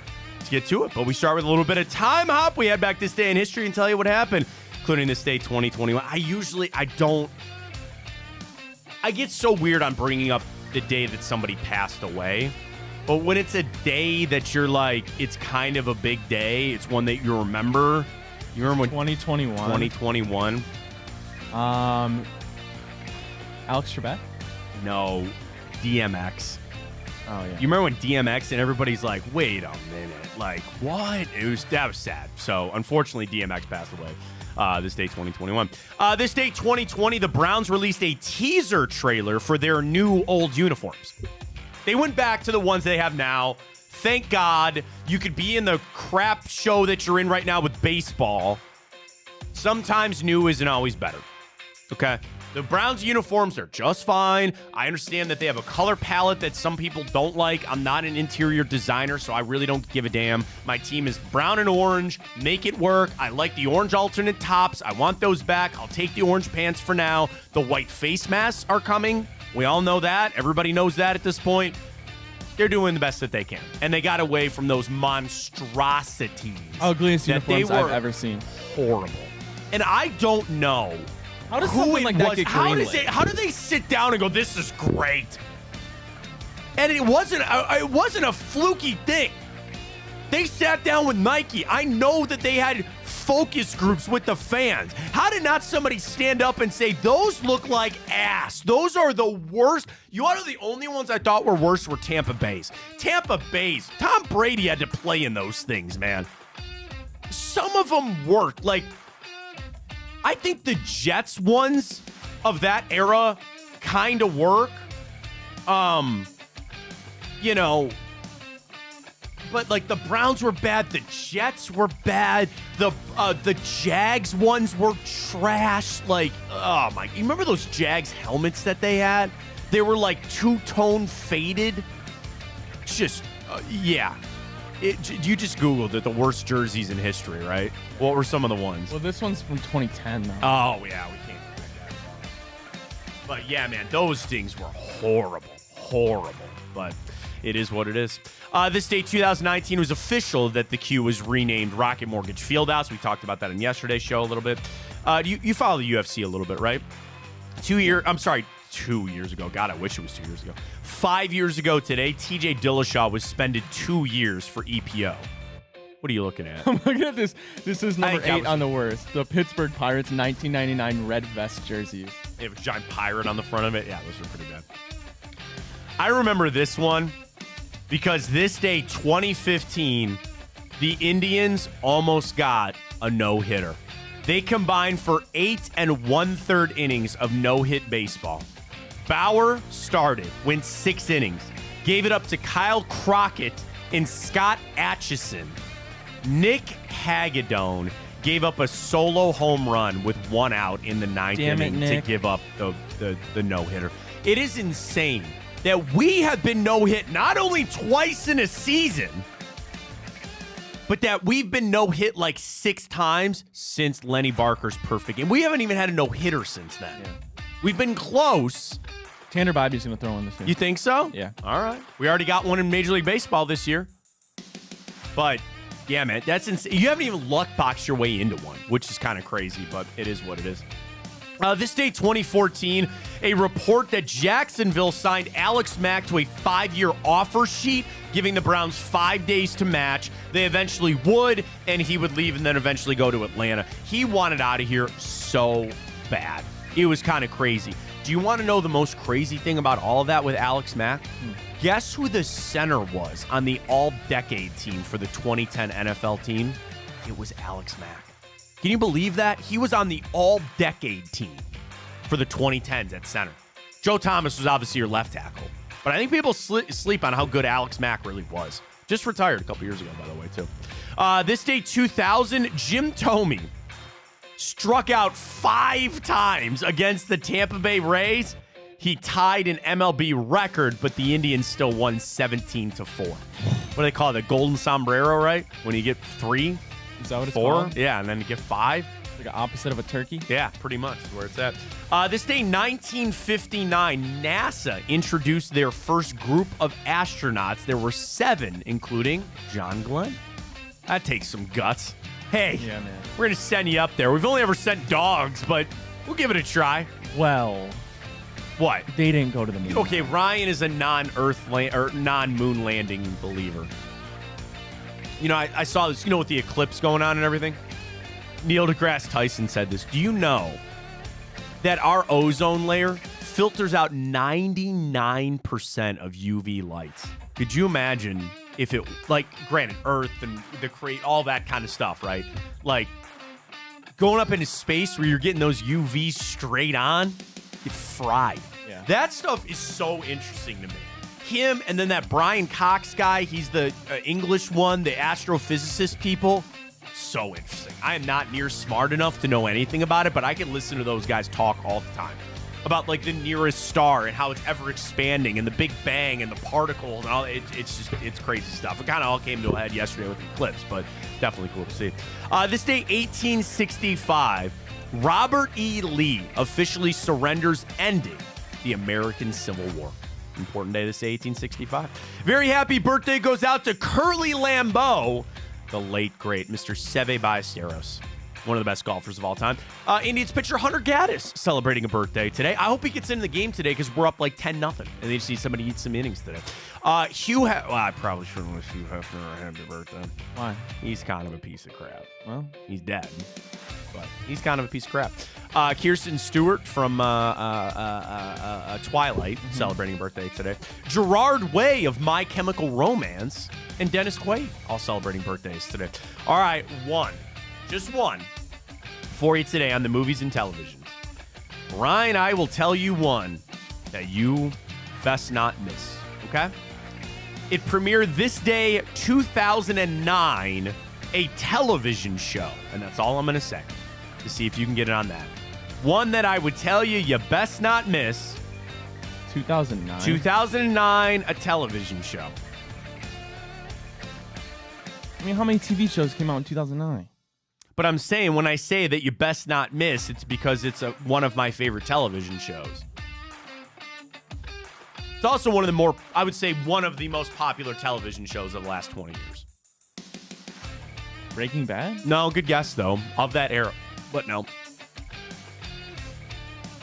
The Walking Dead? No. You're getting colder. Colder? Yeah. Is it like a superhero thing? No. Sopranos? No. Getting colder again. How is it colder? Colder? Of the type of show that this is. Was it like a comedy? Yeah. People often put these two together in a group and they argue which one is better. Good God, The Office. No. Parks and Rec. Parks and Rec is correct. Parks and Rec, this day 2009. Never seen. You gotta see it. I respect The Office. I just like Parks and Rec better. Community's better than both. Really? You haven't seen Parks and Rec. How can you say that? I've never seen Community, so I don't know. Fair. I don't know. Fair. But I've seen a lot of The Office, and I've seen all of Parks and Rec, and I just love Parks and Rec. In fact, it's Tuesday, so it is Parks and Rec Marathon Day on IFC. So when I get home to watch my daughter, that's what I'm going to do. Afternoons watch Parks and Rec. So enjoy it while you can right there. All right, Ryan, let's get to our bracket because we have to fill this out. We're going to do it live right here on the show. So we do it. Our bracket each and every week. Usually we try to do non-sports, but today we're going to do the best, greatest Indian Guardian of all time. Okay. So can you pull the bracket up while you fill it out? Is that a thing? Possibly? No? Yeah. Okay, hang on one second. I didn't mean to put that on you. So we need 16. We've got our number 1 seeds filled out and some of our number 2, but I'm just going to run through some of the names that we got and we can throw them in as we see fit. Okay? Sound good? Sounds good to me. All right. Let me know when you're ready over here. I mean, boom. Working. Done. All right, here we go. All right, number 1 seeds. We'll go with Bob Feller, Jose Ramirez, Larry Doby, and Jim Thome. We got a lot of push to put Albert Bell as a number 1 seed, but do you want to put him as a number 2 seed somewhere? Yeah, do you want to put him with... Well, like, that's the thing, because people we're going to put him up against... bitch at me about seeding. Put him with Jose. Because I don't think you can put him up with Thome because it's the same era. And I don't know if you could put him up against Feller. Is Bell 2? 2 L's and an E. Yeah, okay. 2 L's and an E for Albert there. Do you have Ken Lofton in there somewhere? It's the 2 seed with Mr. Doby. Okay, so he's in there. I got a lot of Stan Kovaleski. Is that 2 seed worthy? Here's potential 2 seeds. Lou Boudreau. I'm not putting Cy Young on this. That went a little historic there. Nap Lajoie was in there. Yeah, I got a couple Stan Kovaleski, so put him in as a 2 But can I seed. put him with Feller? No, they're of like That's the what same I'm saying, era. bro. Do you want to put Omar there? All right. That's a tough one for me, man. Do you have another open 2 seed or No. All right, you got to put Omar there. That's what I'm saying. People come at me, but like, there's only so There's many nothing spots. you can do. All right, put him there. Wait, so I'm putting Stan Kovaleski with Jim Thome? You can do that. Stan, Well, and then you're I'll gonna tell you have his to- last name. Yeah, You're ready? gonna have to spell that. Stan, last name Cove. I probably am. I'm trusting people on Twitter. That's probably a bad idea. Let me hang on. Covelleski. Good ski there at the end for Stan Kovaleski. Okay. I'm just going to throw names at you now. Put them where you see fit. Corey Kluber, 2-time Cy Young winner. That's fine. I don't know where you're putting him, but that's fine. Does he spell EY? Yes, Corey Kluber. Some people want, let's see here. You want to put Bob Lemon in there somewhere? Probably should. People voted on him. Somebody wants CC Sabathia in there. Put CC in. I think he deserves to make it in. As a 3 seed or a 4 seed? You can put him as a 3 seed. That's fine. So like one of the spots left, right? Okay. I got 2 votes for Sam McDowell. Sudden Sam McDowell. Throw him in. Oh, wait, we still have another 3 seed open. Put Sam in there. That's fine. Is he a 3 seed worthy? Yeah, because I can't really think of anybody yet. Like we have CC, and I'm trying to think of like the 2000s Indians. So wait, who was it again? Sudden Sam McDowell.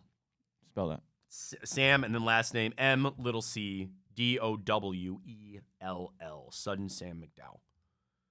Okay, so now we just have 4 seeds, right? Now we just have 4 seeds. 4 seeds. Okay. We're missing. I feel like. I mean, you could do Andrew Miller for like but it was like a short run. Hafner. Oh.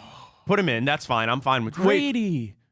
It's up to you. Are you really going to put Lonnie Chisenhall in this thing? Because that was going to be your lock. You were going to put him in. Okay, mine will be fine. Grady. All right, put Grady in then. I'll leave it up to you on Hafner. Then the 90s, do you put Jose Mesa in there? Okay, you got to put Jose Mesa in there. You got to put him in. I feel like we have no starting pitching from the 90s. I don't want Charles Nagy in this. I wasn't a big Charles. My dad's not a big Charles Nagy fan. Paul Ossoff. Oh, my God. What about Victor Martinez? No. I mean, you can put him in. You know who we're missing? Manny Ramirez. He's got to go. You just put him in somewhere. It doesn't. The seeding is kind of, secondary at this. It's more about if they get in. Got to put Manny in. I don't want people bitching at me. I got to figure this out. Who cares? They're going to complain about anything. They're going to be mad when we don't put Rocky Colavito in here. But what seed should Manny be? Technically, I think he should be a 2 seed, right?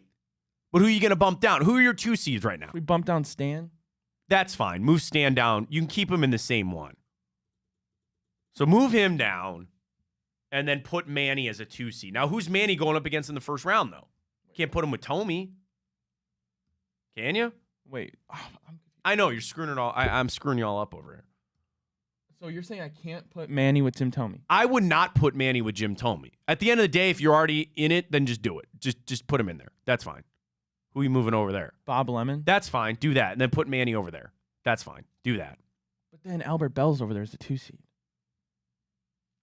Ooh. Who's in group 4?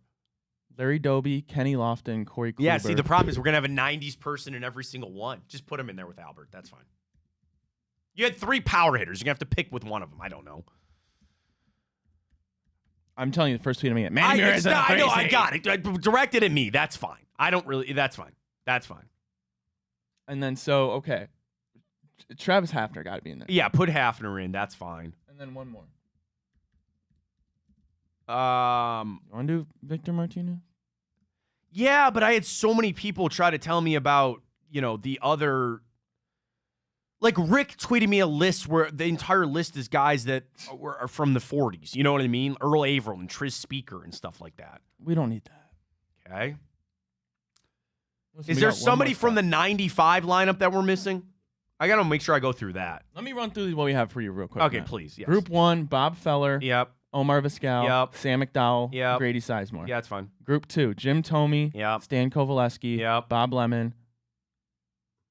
Open. Sabathia. Oh, CC. Okay, yeah, that's fair. Okay. Group 3, Jose Ramirez. Yeah. Albert Bell. Yeah. Manny Ramirez. Oh, my God, Ryan. We can't put the 3 in. All right, I'm sorry. Here's what I'll do. Corey Kluber's dropping down to a 4. I don't think you can put all 3 of those guys together. Jose, Albert, and Manny. Can you just move one of them? Hold on, this is what I'm going to do. All right. Can Stan Kovaleski drop as a 3 seed? I don't care. Yeah, that's fine. I don't care. And you said I can't put Manny with Jim Thome? Just do it. That's fine. That's fine. He's either going to have to go with Manny or Albert, so either way. Or Jose. If you put one of those guys with Jose. Okay, so we need one more 3 seed then. Or I can move. All right, I pulled up the lineup from 95. We have left out. Oh, my God. We left out Sandy. Sandy and Carlos Baerga. I think you have to put Sandy in there. Can I put him with Jose and Albert Bell? Yes, that's fine. At this point, beggars can't be choosers. Direct all your... No, I'm just kidding. Stop that. Because, listen, the top... Oh, I know. People are going to get pissed. God, Paul Shuey. I loved Paul Shuey. Because top 2 for each group. Bob Feller and Omar Vizquel. Yeah. Jim Thome and Manny Ramirez. Jason Grimsley Jose going and to Albert the bat. Bell and Larry Doby, Kenny Lofton. Somebody's going to have to lose. That's fine. That's fine. So we have our 16, correct? Yeah. Okay. Unless we feel like... Well, no. Grady Sizemore was my put in. That's fine. That's your put. I will pass mine because most of the guys I would want in there are in there. Are we forgetting anybody that we're gonna get canceled for? I mean, not Bieber. It's still kind of early in his career. I thought about Michael Brantley just because he was here yesterday throwing out the first pitch. Again, for how filthy he was, Andrew Miller was so good. You're right, Victor. Him crying when they traded him. Yeah, should he go in above CC Sabathia? I mean, again, of the same era, CC won a Cy Young, though. So did Cliff Lee. Yeah. I would... that's tough, man. Because I would almost say CC, but then people... CC's back around the organization, so it's All right, we got 3 minutes, Matt. I know, to the end of the show. We still got to get to the boost. Remind people of the boost. All right, I'm sending this bracket. Just send it. It's done. Complain about it. Just send it to Padone. Yell at Padone. Yeah, facts. Yell at Dave. He's the one that puts the show on the air. So yell at Big Play Dave. Send them angry tweets at Dave. I ain't dealing with it. All right, Ryan, final one. Yeah, let's go. Guards, come on now. Let's go. Stephen Kwan might be on this list in a couple of years. Couple of Kwan hits here. A couple of strikeouts from Logan Allen and a nice little win for the Guardians. Boosted up over 400. with our friends at Tipico. Use the code Fontana100 when you sign up for new customers. Deposit and bet $25 on whatever game you want. With that code, at the end of the game, you get $100 in bonus bets to use for whatever you'd like. The booster there, the cashback rewards. So easy to track, so easy to get. It's all with Tipico. Terms and conditions apply. If you have a gambling problem, please call 1-800-GAMBLER.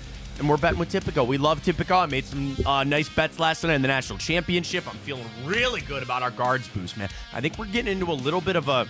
Baseball's been doing me well.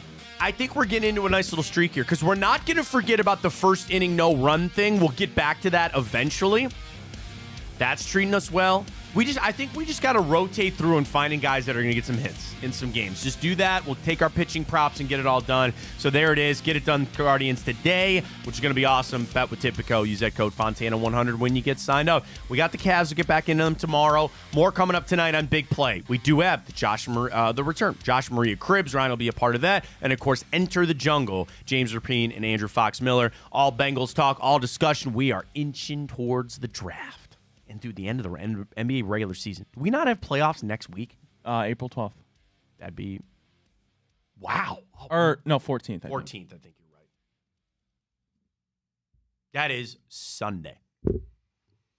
Round the corner. We got to finish this thing out, man. So we got it all for you locked in. We appreciate your support, as always, right here on Big Play. Matt Fontana Show. Check us out. Twitter, Facebook, YouTube. We're all there. It's going to do it for us. We'll talk to you on a Wednesday edition. For Ryan Tyler, I am Matt Fontana, and as always, take it easy.